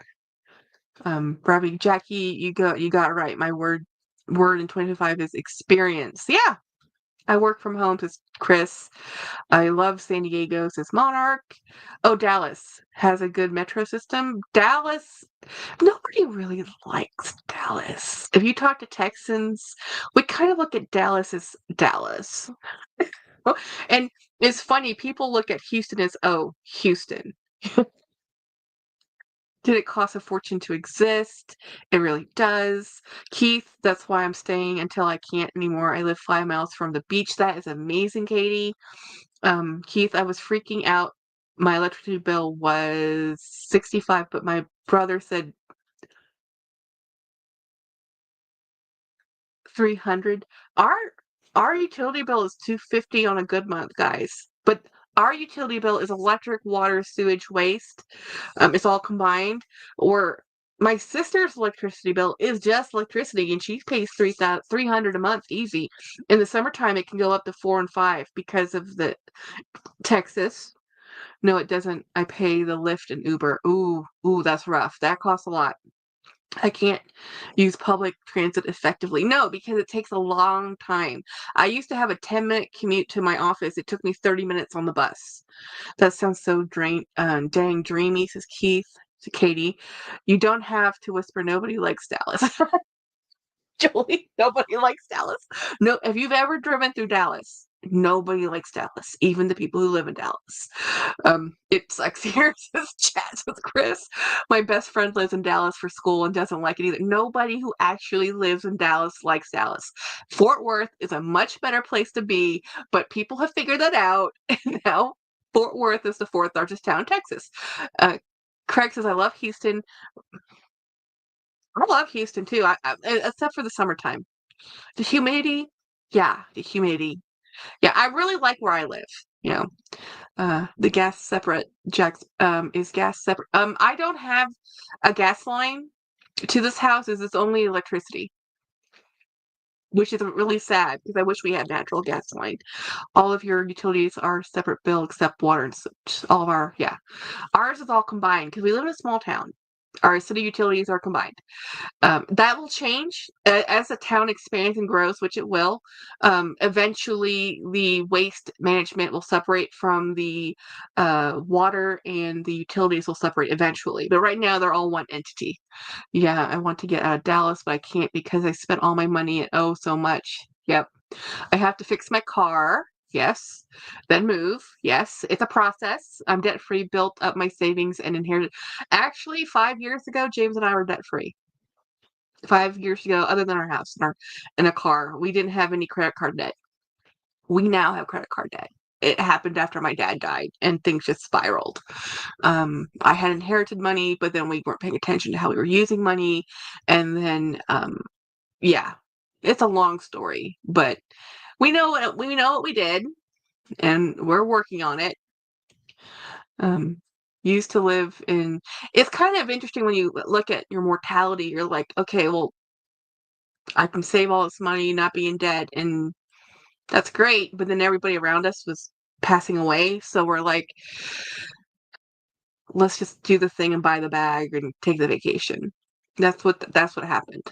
You know, used to live in Oklahoma and hated to drive through Dallas to come to Florida to see mom and dad. Yep, they save and buy a home. Yep. Oh, Julie, I don't want to say anything, but I didn't enjoy it. But I don't. Yeah, I didn't enjoy Dallas. Nobody likes Dallas, Monarch. It has great shopping, it has great food, but it's not the best place to live. You know, I have relatives in Houston. It's cold and gloomy right now, but it's my favorite time of year, says Katie. Keith is in Austin, all hat, all that in a bag of chips and a low-cal Sprite and a celery stick. Everyone seems to want to move to Austin. I've never been. Austin, the people who want to move to Austin are the people who are still in college. UT is in Austin. So there's a lot of people. UT is the school. Um, it's like when you say you went to A&M or you went to UT, you normally mean I went to A&M College Station, which is the OG, or I went to UT Austin, which is the OG, and they have an amazing engineering program, right? So people who say they want to move to Austin, it's a really good kind of compact city. It's very walkable. It has a metro system, a bus system. You can get around it. It has good live music. It has great bars. And then it also has all the government agencies. So during the day, people drive in and then people drive out. And then at night, all the people who live there, which are mostly college students in college. So it's a perpetual town of young people and old people because you have the people coming into work and then the people leaving, right? So people like that vibe. I don't drink. I don't go to bars. I don't even really appreciate live music anymore. I'm old. I want to be in a nice, quiet place. I want my mail to come to my door. I don't want to deal with people drunk walking down the street or next to the river. It has great recreation. Austin's a fun place to be if you are a young person. Um, I am 45, and yes, that is young to some people, but I am an old soul. I like staying in. Um, Jackie lives outside of Austin, keeping Austin weird. Yep, even from the burbs. Exactly. Chat says I have paid for 40K in student loans with no degree but 10K in credit debt. Yep. Oh, win that. Awesome. So jealous. She gets the benefits of being close to Austin without high. Oh yeah, absolutely. Nobody can afford to live in Austin. Everybody lives outside of Austin. Because Austin's so very. If you live in Austin, your house is. I mean, 1,000 square foot bungalow in Austin is $800,000. That's on the cheap. So yeah, the apartments in Austin, a 1 bedroom apartment is $2,000. I'm like, no, that's more than my double mortgage. You know, I'm like, I'm old too, in that regards. Give me my comfy bed and snacks. Yes, yes. I want to be able. Hey Angela, I want to be able to. I mean, I like coffee shops and bookstores. That's my vibe. I do not like jazz clubs or okay, people don't have jazz clubs anymore, but like clubs with live music, and I don't do any of that. I don't even go to concerts, and since the pandemic times, I don't even want to be around crowds. Like it's all I can do to go to the zoo, and I love going to the zoo, but I don't touch things. I watch, look at exhibits, walk by things, sit in a scooter, you know. But I don't touch things. I don't. That's the one major thing that has changed me since the pandemic times is I do not touch surfaces. I look at children as vectors of disease because they touch everything. And if there's children around, I really touch nothing. I don't look at um, door handles, elevator buttons the same way ever. Now it's like I use my shirt and I'll pull my shirt up and I'll push the elevator button or use my keys or I'll use my elbow, you know. That's just the way it is now. When with the pandemic times and the pandemic times really is what spurred some of our debt issues too because again, people were dying. And when you're like, okay, well, the world has just gone to heck in a handbasket. Let's just do whatever we want. Why are we doing all this? Why are we trying to be responsible when I spent $30,000 on my mother-in-law's house to repair it? She sold it. I'm never getting that money back, guys. That was my fault for not getting a written agreement. and fixing her house. Um, and we might be stuck with a $40,000 car note that we can't afford, because we're the ones who got it in our names. Like, we've done things we shouldn't have done that, and James and I looked at each other like, we know we shouldn't have done it, but it was like, either we do this or we have to live with it. Was easier to do it than to deal with his mother. And and it's not flattering. It doesn't sound flattering because it's not flattering. You know, when you put this much money and this much effort into helping somebody when they're the parent and you're the child, but you're the ones always stuck with it. We're always stuck with the bill. I mean, I'm at the point where I don't want to talk to his family. Um, but I'm here to support my husband. I love him. And unfortunately, that's just the way it is. I got handbags. One of three coming today. That Stoonie sale was insane, right, Angela? Oh my gosh, the sales have been out of this world. Julie, Jackie, you now have the mindset of our nurse. We no touchy, all right? No touchy, nothing. Touch nothing. Hubby and I still no COVID. We had a mild case of COVID 2 years ago. I never had COVID either. I've had it. Oh, I was driving home, okay, and oh, guys, if anybody is looking for Cactus Garden by Louis Vuitton, the fragrance, Luxational has almost a full bottle for sale. If anybody's looking for that, because it's a discontinued scent, so if you want it, she got it. I know it's Christmas just passed. Money's tight, but she has one for sale if anyone's looking. How much percent off, Angela? Craig says, "Yep, you always need to look out for yourself first." I know. Yeah, but see, I learned that the hard way. Craig, I learned that after I put the $30,000 down. I learned that after I spent thousands of dollars trying to get renovations done and got swindled by contractors. Yeah, thousands of dollars robbed. I can't even talk about it. Let's not talk about it. Um, Keith, the one that came today was $57. Nice, Angela. Other old people are also vectors of disease. With my mom, used to go to bingo. Yes, yes. Touch things. No, no, no. Do not touch things. And bingo, no, no. Do not. No bingo. I have two more on the way. I paid $87.40. That is amazing, Angela. I love thrifting, so I can't be scared of germs. I could thrift. I think thrift actually isn't that bad. But bingo, large groups of people touching things. At least when you go thrifting, you can use hand sanitizer and you can clean and wash your own hands when you're after the event, right? It's done. It's for sale, y'all. Doesn't Brian love the cat? I don't know if Brian loves Cactus Garden. I can ask him though. Um, I had asked. I know that Nancy Carnes likes it, but she didn't. She didn't. She passed on it. And Autumn Beckman likes it, but I haven't talked to Autumn. Um, use hand sanitizer, Keith. That's what I do, says Jolie. I never had COVID, says Katie. I go through 3 touch. Oh, hand sanitizer. Yeah, so I have like this Perel, and I'll be using this. Yeah, I didn't have this with me, and I was panicking the other day. Like, where's my stuff in my car? Because I was out. I just texted Jackie. "Oh, thank you, Craig." Oh, I just imagine a stuffy bingo hall. Yes, like no, no, no, no, no, no, no, can't do it. No, can't do it. Cannot do it. No. Like, so at least like when I go out in public, I try to be away from people, and I try never to touch hard surfaces, and I try to always wash my hands. Um, so it's like, but no, it's changed me. The pandemic times has changed me. It's changed my entire personality, and I used to have not a germaphobe at all. I didn't care. I touched all the doorknobs. I didn't have a problem with it. And then I did get COVID, and it was a month of very difficult times for me, and I never want to do that again. And same here, Jackie says, yeah. I love, so I have, so Angela, let me know when you get those bags, what you think about them, because I've noticed something on a lot of my Facebook groups when we're talking about Dooney.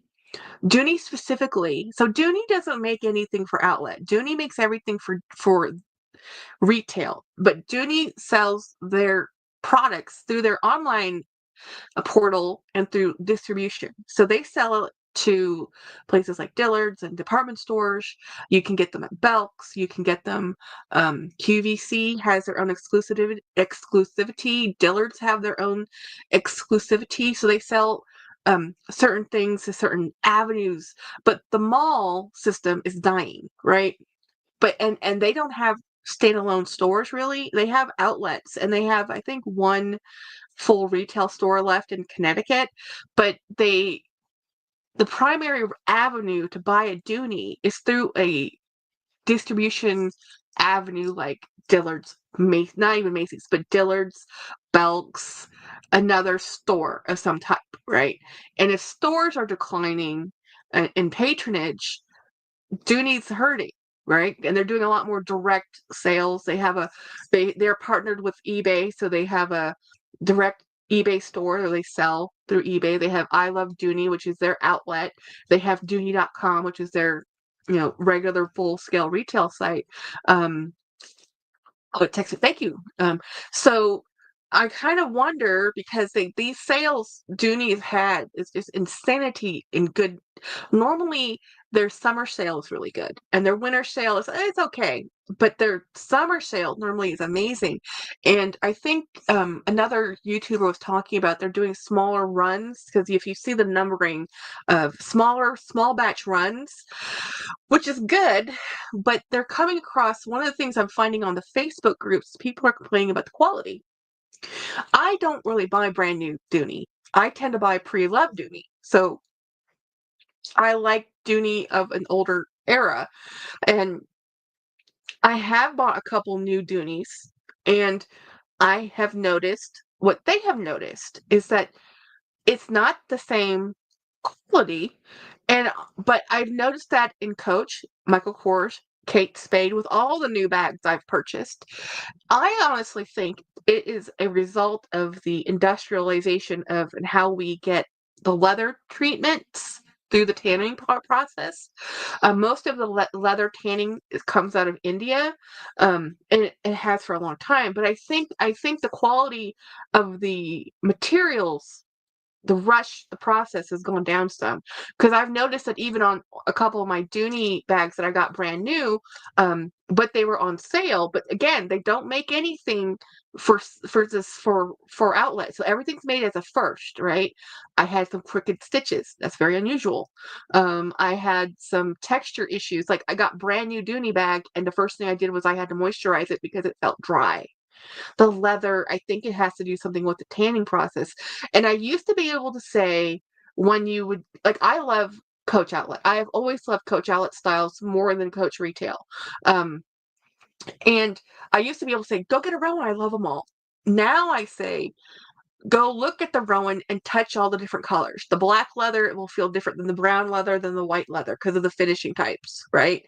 So now I say, if you like that style, go check out if you like that finish because they're not the same, you know? And again, like if you like the quilted tabby, that leather is not the same type of leather that you're going to get on the Empire. It's a different leather type. So I'm at the point now that even brand new items, I have to go within the same product line. I have to go touch everything. I hate doing that, and because I'm an online buyer, right? I don't want to go to the store if I don't have to.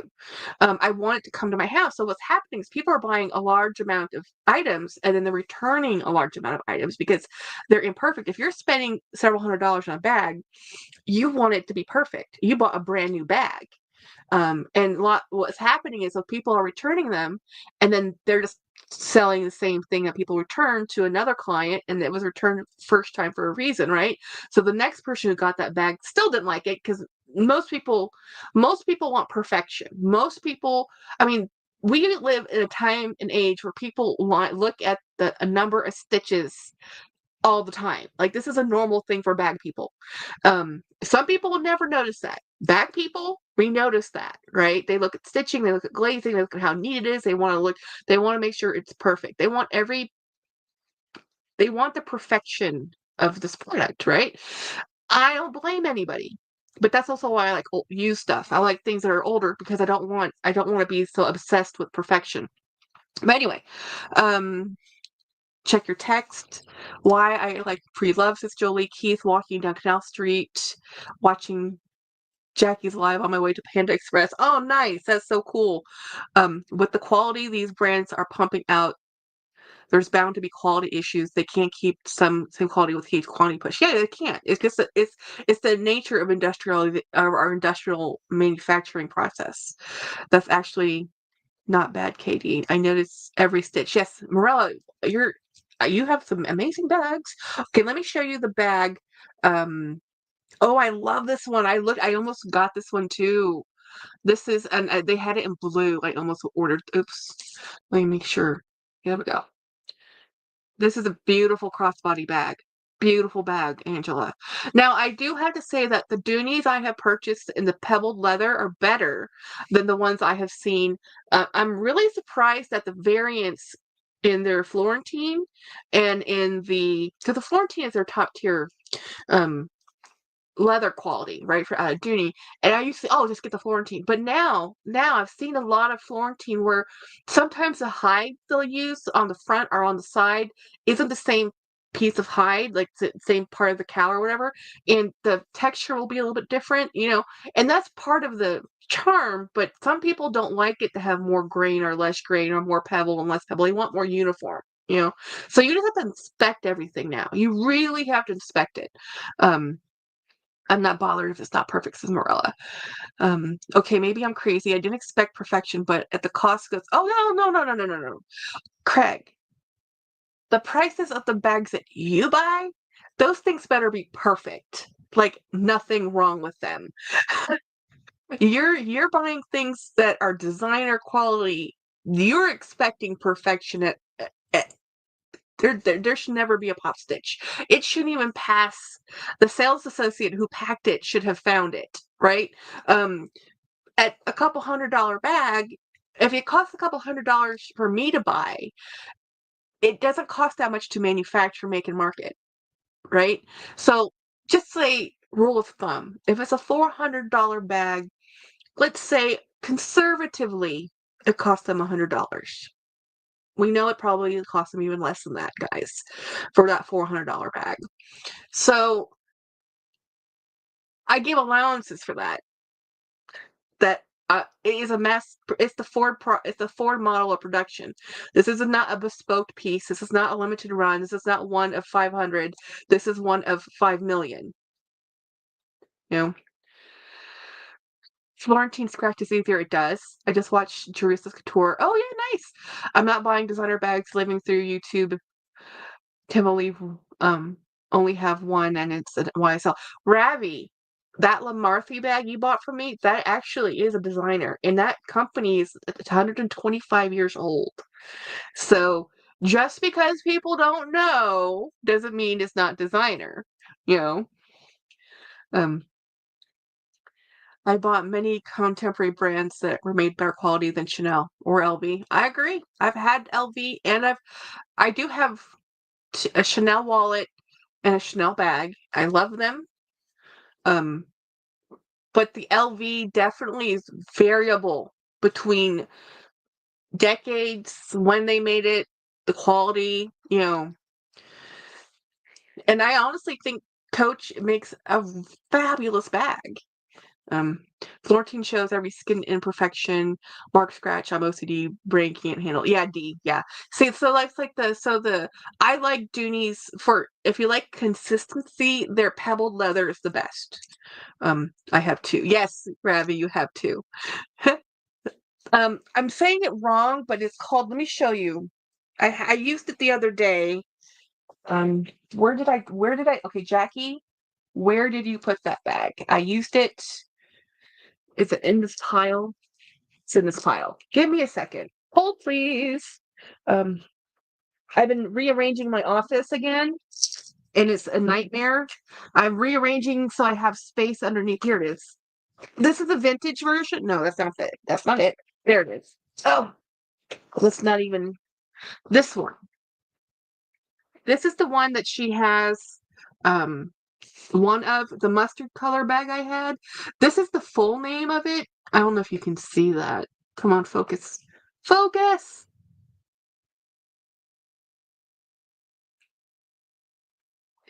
See. Let me see if I'll see. Let me see if I can. I'll type it in. So this is the full name of the. This bag is amazing, and because of this bag, I went and bought 2 more. And I think Ravi has both of them actually.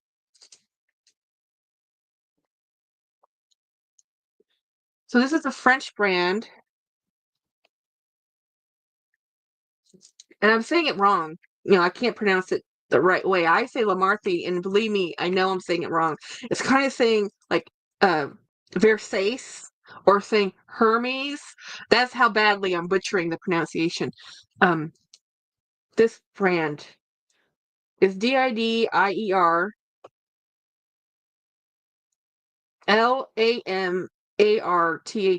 So this brand is oh, so you have the mustard color. So I had another one. I don't know what the other one is in.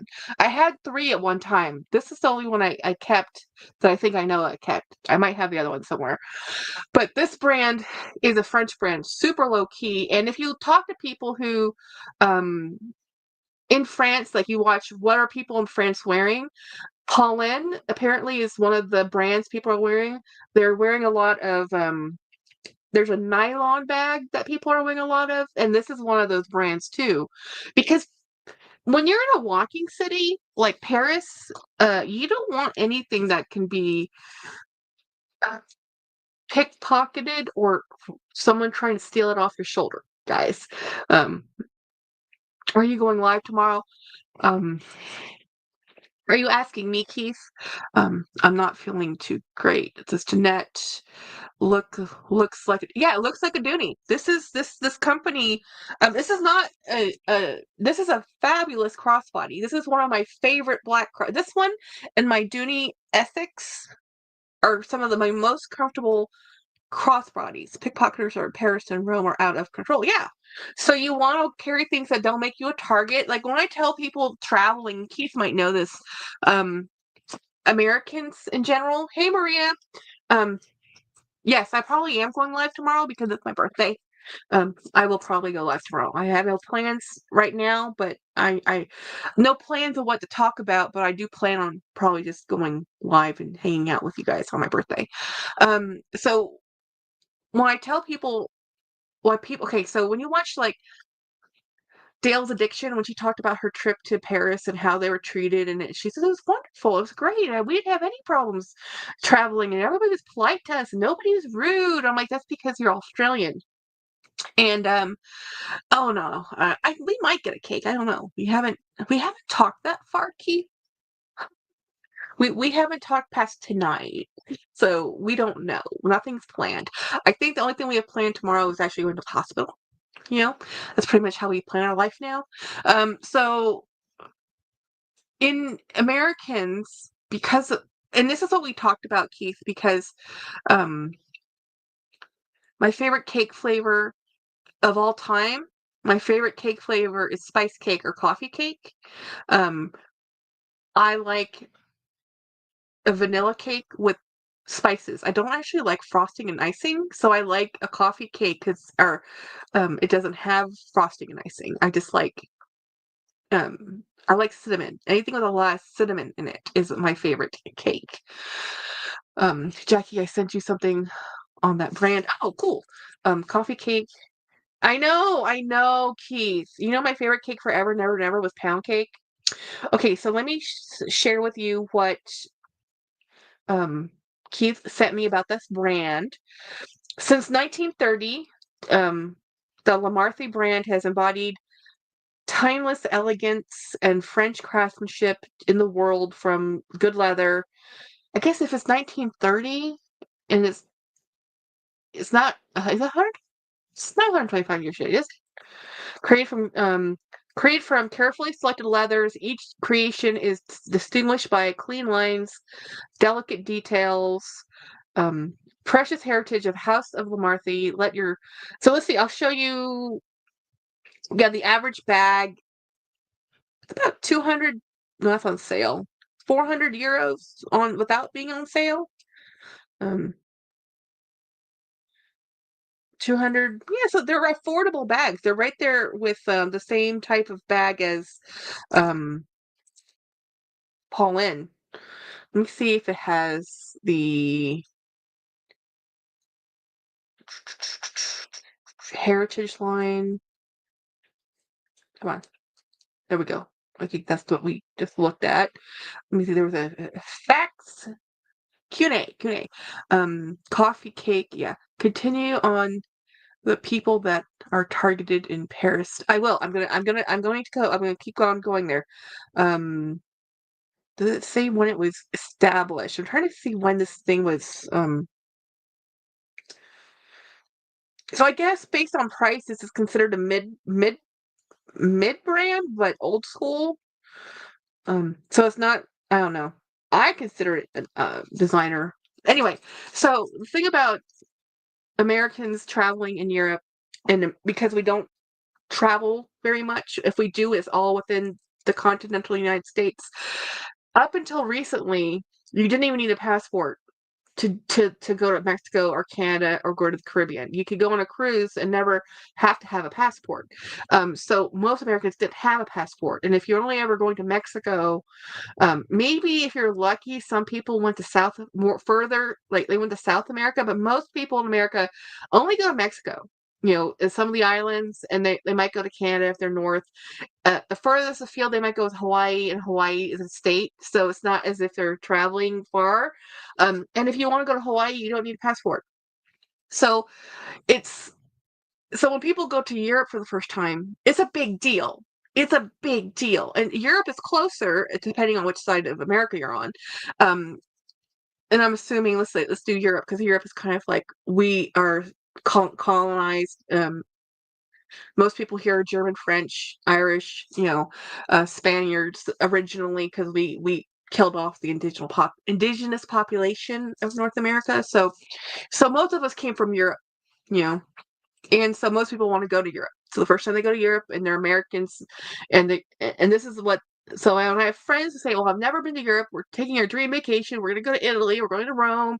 We're going to France. We're doing this, this, and this." I said, and I'll tell them every time. I said, if you're going in the summertime, which most people do, and you are an adult male, I said, if you're going to France, don't wear shorts. And they look at me like, what? Don't wear shorts. Wear long pants. Women, wear a dress, wear a skirt. Don't don't carry a fanny pack. Don't carry uh, a backpack, especially a backpack. Carry a handbag. Carry a Longchamp S type of tote. If you're a man, carry a man bag. But don't walk around with a map out. Of course, now people have phones. We don't have to sit with maps everywhere. But I said, look at what the people around you are wearing and try to wear what they're wearing. And my American friend was like, I'm on vacation. It's hot. I'm wearing shorts. I'm like, yes. But if you pay attention, most European men do not wear shorts. Children wear shorts, and adult men wear long pants. Now that's changing a little bit now. The culture's changing. But it's a big, we used to do spot the tourists because we would just, I mean, as an Asian person, we're always looked at anyway. And nothing's worse than being an Asian person touring in Europe because we have the stereotypes for a reason. Big tour groups in gaggles with cameras and like knee socks, and it's just kind of ridiculous because it's so very accurate. But the best way to actually tour and blend in is to look like the people that are there. So Americans tend to be very loud. Our clothing also tends to be casual.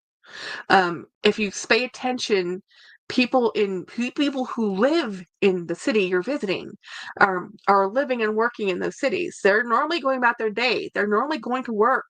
So if you wear something that's a little bit nicer and not look like you came off the beach bum in the middle of Paris, you will be treated better. That's just the way it is. If you're polite to them, they are polite to you. But Americans tend to be brash. We don't understand etiquette or culture. We don't look up the norms. We don't look up restroom etiquettes in other countries. We don't look up how people queue in other countries. We don't look up the whole tipping. We tend to be loud, and we expect service to be extremely prompt and overly profusively helpful. Where in other countries where they pay a living wage, um, it's not that way. Like in Europe, especially in Paris and France, they don't do to-go boxes. There is no to-go boxes. You eat the food you're served. If you don't eat your food, you leave it there. That's how that works. But Americans are like, well, I pay for this. This is mine. Well, yeah, sure, then eat it. You're not going to take it out with you. Or just carry a security guard. It's easier. I have been out of this country since, was about 2 years, since born in France. Yep. Uh, Angela, just no desire to, or you just couldn't. Keith, that's my short tank top and flip flops. Florida, yeah, it's very casual. It's a very American. Um, the rest of the world tends to be much more conservative, much more conservative in their clothing and attire. The quality of their clothing and attire, um, they're older country. They're all older countries than America.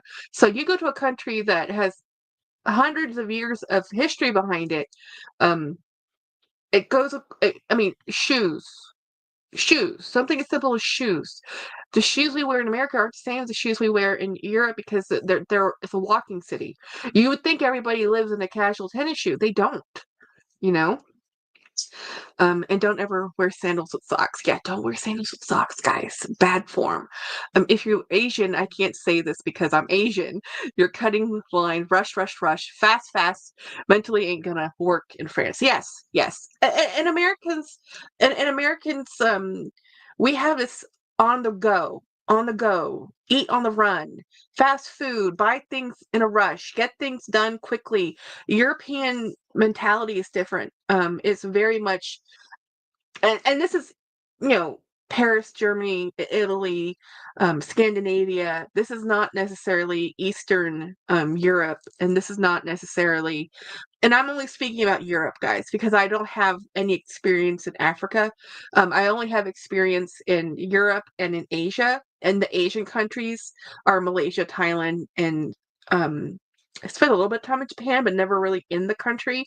What I know about Japan has to be with the Japanese people that lived in Thailand, right? So it's a little limited, right? So what I'm saying is different cultures or do things differently. And if you're going to be a tourist and you want to be as low key as you can, pay attention to what the people around you look like and how they dress and take your cues from them. Because something that Lisa said from Lisa's Luxury Life in the Middle, she's touring Asia right now, and she asked what bags she should take. And I flat out told her, because she was going to Japan, Taipei, and Singapore. I said, take a nylon crossbody bag, like Uniqlo. You don't want to take something super fancy. First of all, she's an American, tall, white woman. She already will stand out in an Asian country. She already is a target in an Asian country. That's the way it is. You will in Tokyo. It's not so bad because it's a very metropolitan, big town, it's one of the biggest cities in the world. And she's probably in touristing areas. But when you go further afield, let's say you go to other places in Japan, not just Tokyo, or and you're going to smaller places, you stick out, and she's going to stick out. And so you're already a target. So make yourself a less of a target. Pay attention get a book on what cultural things expect in the country you're going to. Go to the State Department. Look up norms and customs of places to go. Always do that. And so you can fit in. Dawn loves couture. French take the entire month of August off. Yes, they do. Yeah. Everything is closed on Sundays, save for a few chain stores, literally everything. Yes, everything is closed. And Denmark does the same thing. All the bakeries are closed on Sunday. If you want a baked good and you want groceries, you better have gotten them on Saturday. So true. I worked with Germans. Fast is not in their and then here's the thing, dining in European countries.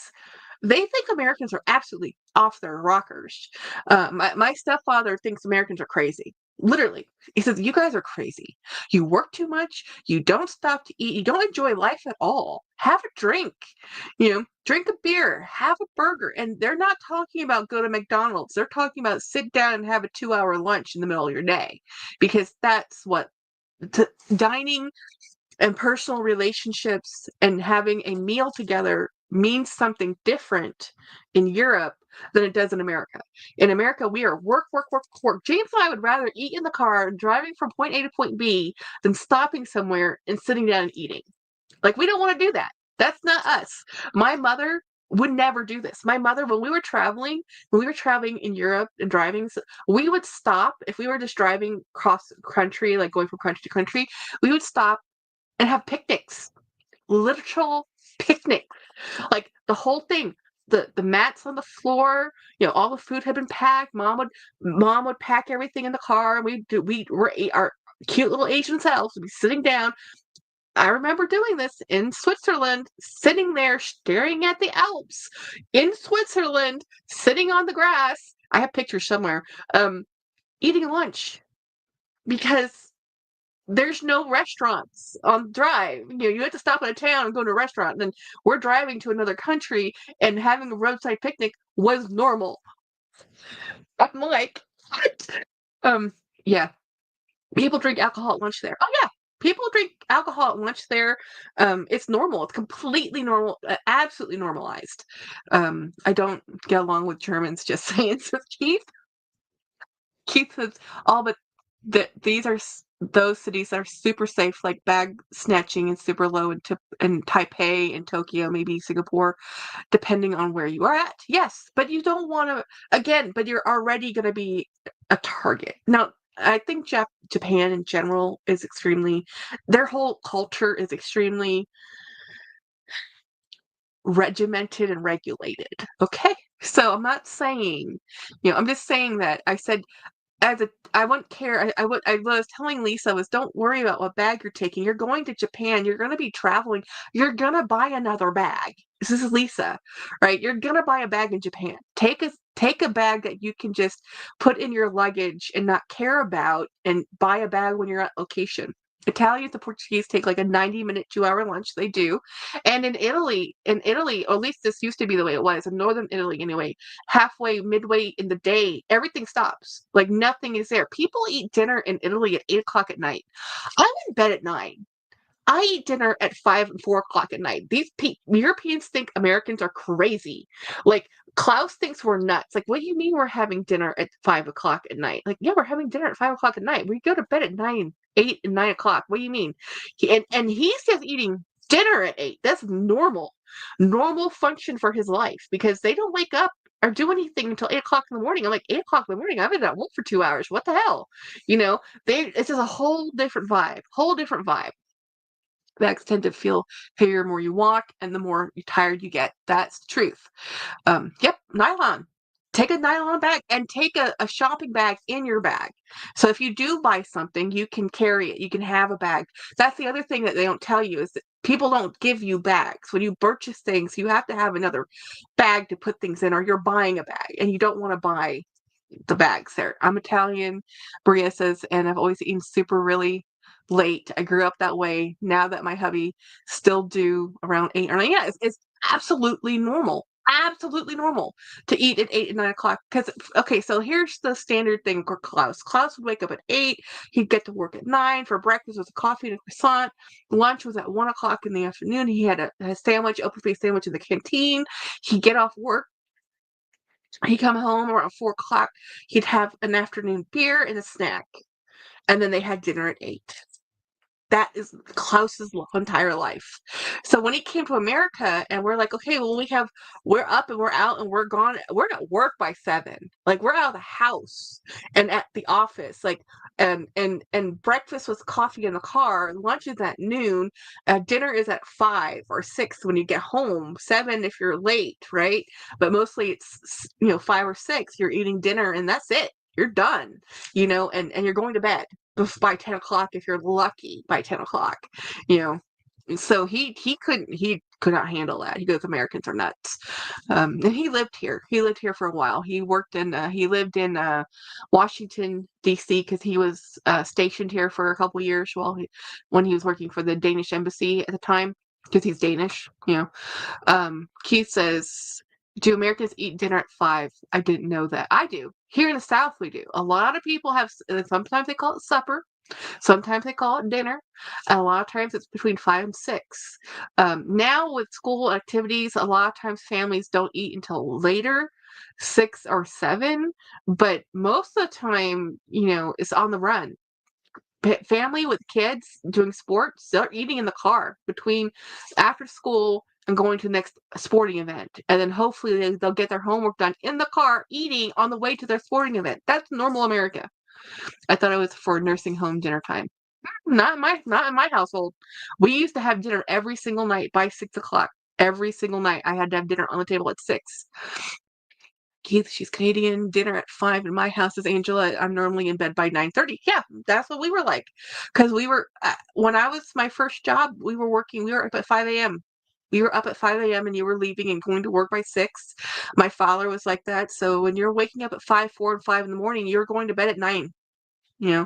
That time you have lunch, Angela, 12 on the dot. We have lunch at 11:30 or 12. 12, actually 12:30. Exactly. I get to work at 8 o'clock in the morning, so we leave our house by 7. We get to work by 8. We have coffee. Normally I can grab a croissant or something, and then we'll have lunch at 12:30, and then we get off work at 4:30, and then we have dinner normally at 5.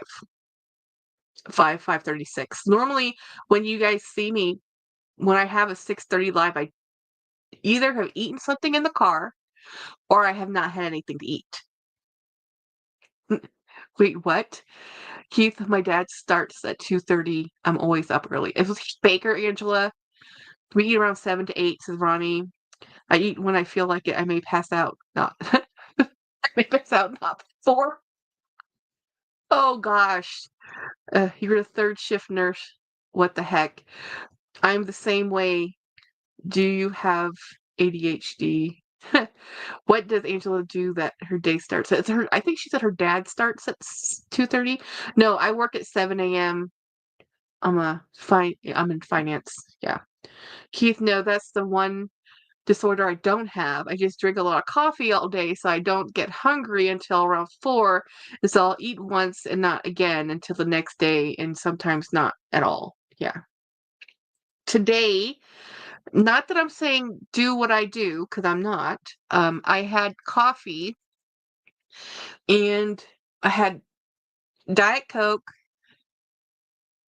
a cup of ice, a really wonderful cup of tea, a large cup of tea, and then I had half a pot of coffee. I ate a Payday candy bar for lunch, half a bag of popcorn, and for dinner I've had 5 pieces of candy. I'm not saying to do this. It's not healthy. This is not healthy. But when I'm under a lot of stress, either I eat everything or I eat nothing. And stress has been like the name of the day. Stress has been nothing but it's been nothing but stress, guys, nothing but stress. And since I can't cope with shopping because of my financial situations, I've had to learn new coping mechanisms. And unfortunately, right now, this just means I'm not eating, which isn't healthy. But you do what you got to do. Yeah, that sounds really, yeah. Well, it's not normal. It's not normal. I'm not saying this is normal. I'm just saying and I'm not saying it's good. Um, but I could really substitute at this point in life, I could substitute coffee as food. You know, um, is that normal that you're stressed? So no, normally when I swing both ways. I eat everything or I eat nothing. Um, At my most stressed, like right now, it's nothing. Mental health's not great, everybody. It's not.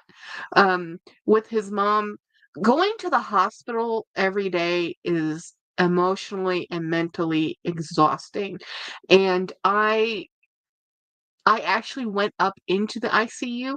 Normally, I wait in the car for James, but she's more aware now, so the trips are longer. The visits are longer. So when I had my car accident in 2012, it was,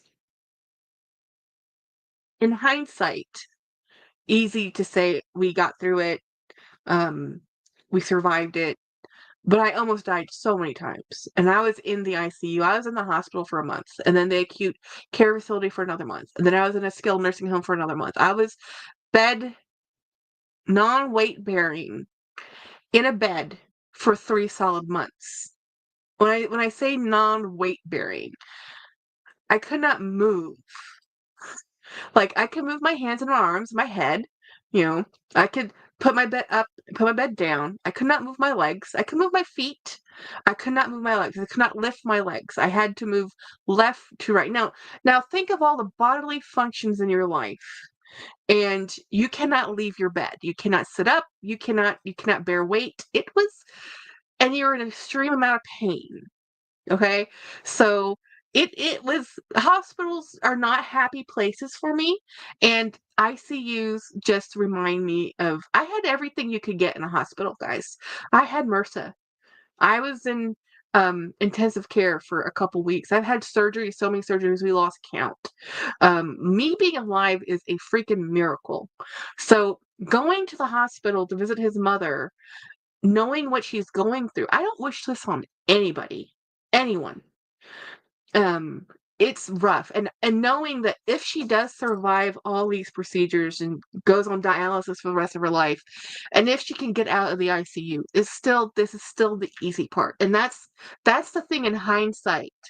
Like, going through the injury, going through the recovery in the hospital when you have the best medication and all the pain meds, and even though you feel like crap and you're in pain, you're in extreme pain, there's that buffer, that layer. But then when you get out of that situation, the recovery afterwards, it took years.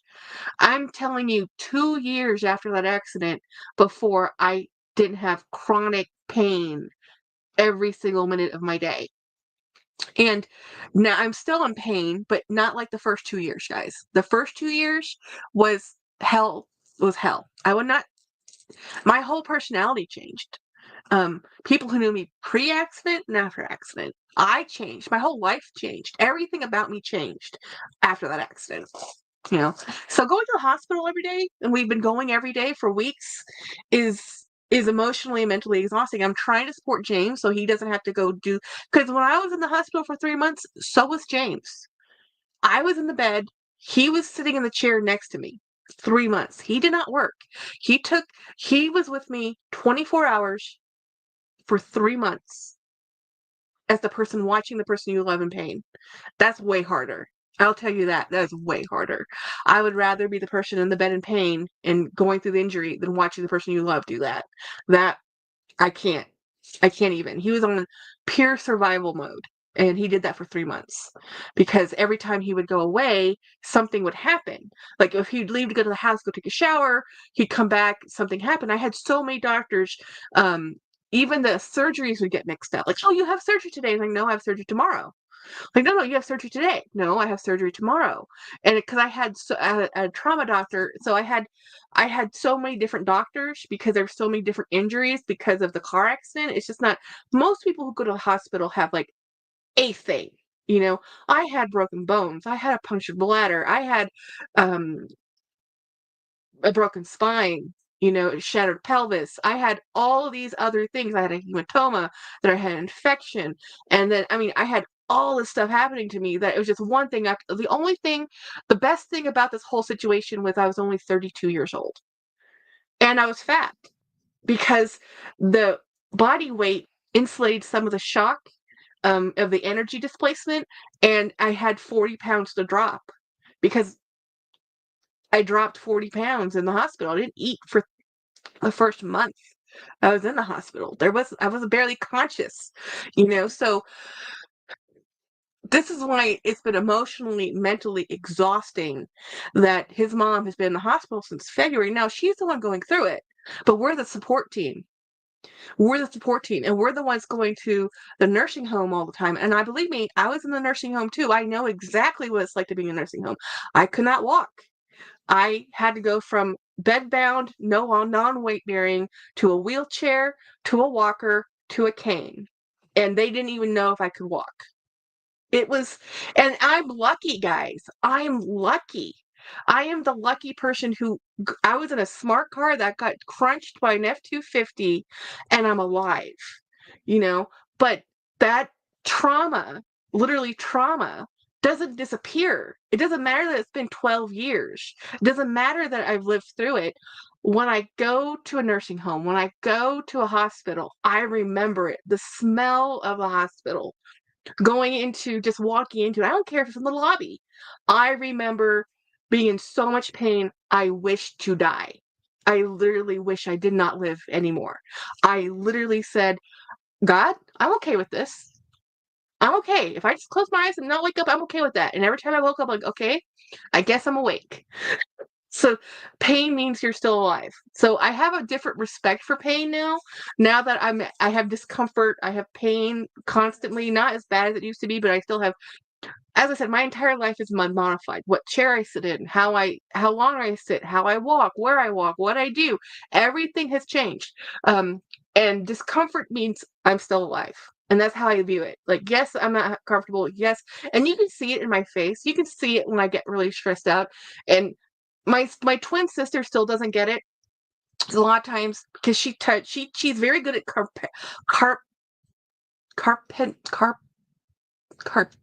I can't say it. My words aren't saying it, but she can isolate certain things, and she kind of forgot the whole Jackie got in a car accident. And what happens is we'll be at a restaurant, and I can sit in a normal chair for a while. Okay, an hour, a regular straight back chair, hour or two, no problem. At some point, I have to get up and I have to leave. And I'll get up after Jennifer will still be eating. James will be there, and I'll be done eating, and I'll look at James like I have to go. I'll just look at him, and I'll look at the door, and he knows exactly what I have to do. So I'll get up, take my stuff, and I'll go to the car. And Jen's like, "Well, why's Jackie leaving?" Now, after 10 years of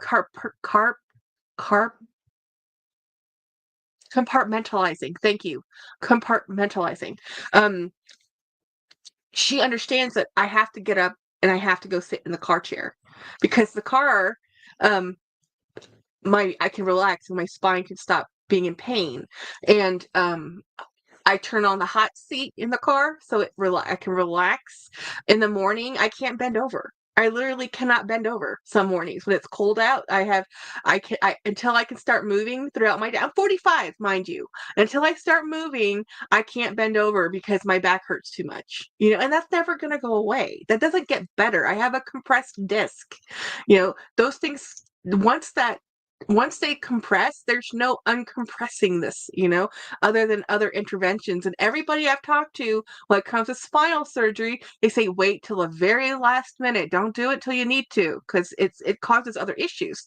Laura says, I'm so glad you made it through, Miss Jackie. James, it's a blessing. I'm praying for thank you, Laura.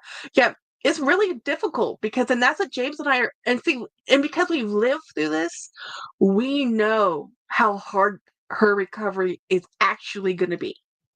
We really know. She's already been trying since last February. She hasn't been able to bear weight and walk or stand. She wasn't really walking before, but she could stand and transfer. She can't do that anymore. She cannot stand. She's literally bedbound. So that causes other complications. So now she's going through this, and now she's going on dialysis, and now she's only 72 years old.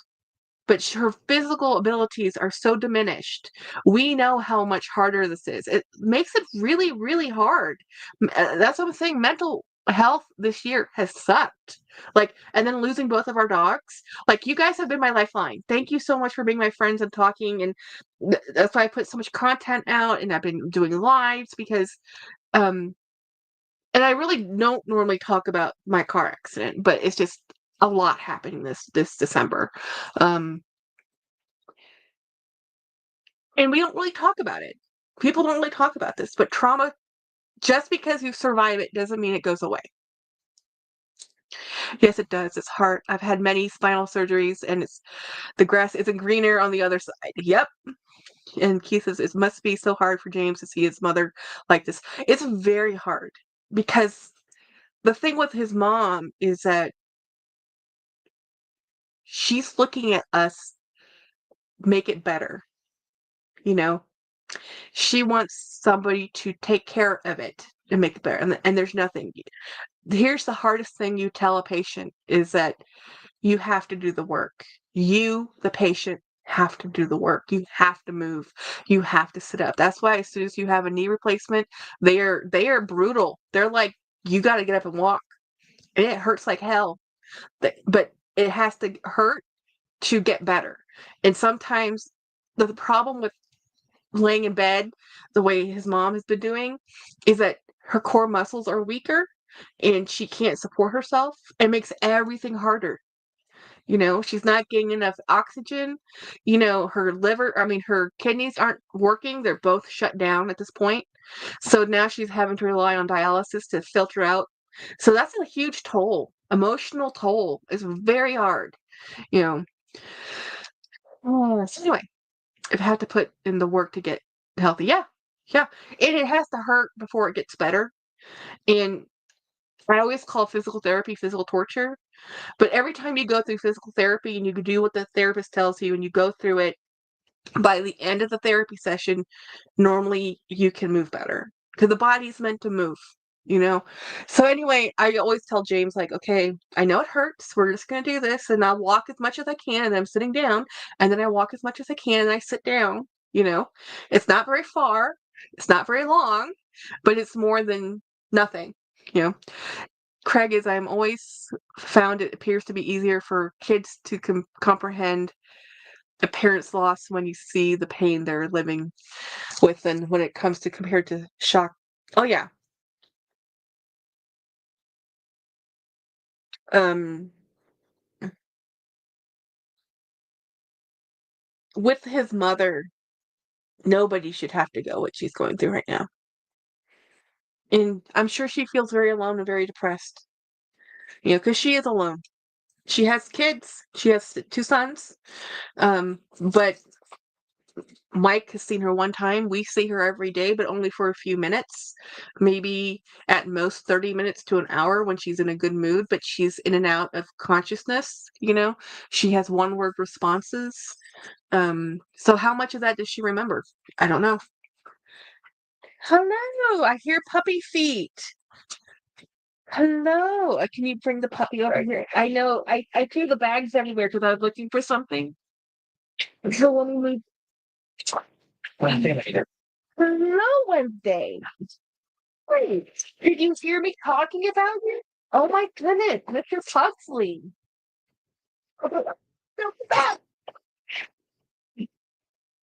I'm trying to rearrange my office so I can give them some space underneath my desk. Come on.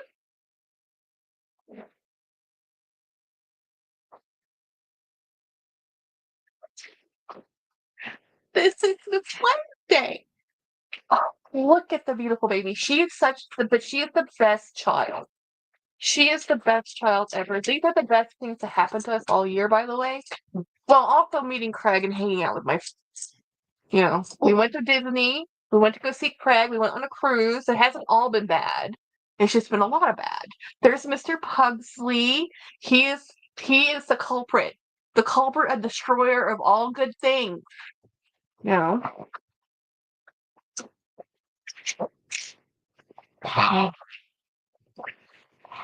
I had is that this one. Yes, this is Wednesday. She actually was really interesting because she is when we first got her, she used to shake and cower, and she still does it sometimes. We think that she was abused before we got her, but she's also just a very just how would you describe her? Delicate, Mhm. you know. And her bigger brother bullies her a little bit. Is she okay? Mm-hmm. Somebody bite you on the head, Mr. Pugsley?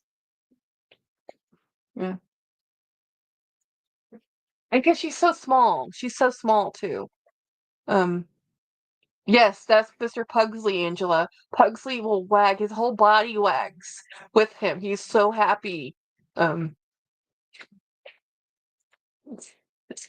he, she's the brain. She's the brain. Look at that tail. Constantly. And they just want to be next to you. They're the most adorable pugs ever. Yeah. You gonna give me a snuffle? Okay, fine. Let me put your sister down. Yes, yes, yes. I know. I know. How dare I?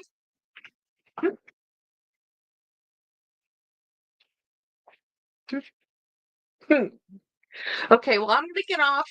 Um, I've been on for 2 hours. I'll probably do a live again tomorrow. Oh, they love him. They absolutely love him. They sleep next to him.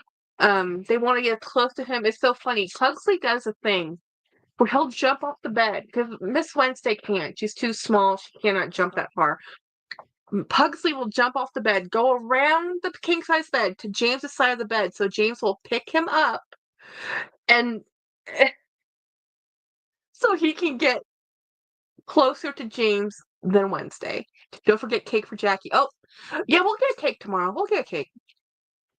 Night, everybody. Good night, everybody. Thank you for hanging out with me. I sorry I didn't mean to be such a downer at the end there, but it's just, it's reality. So anyway, I'll see everybody tomorrow. We'll have a fun birthday. I'll try to be more cheerful. And good night, everybody. Thank you to my subscribers, to my members, to my viewers. Everybody's hanging out. My friends. Y'all are my friends. Thank you so much. Y'all have a fabulous rest of your evening. Good night, good night.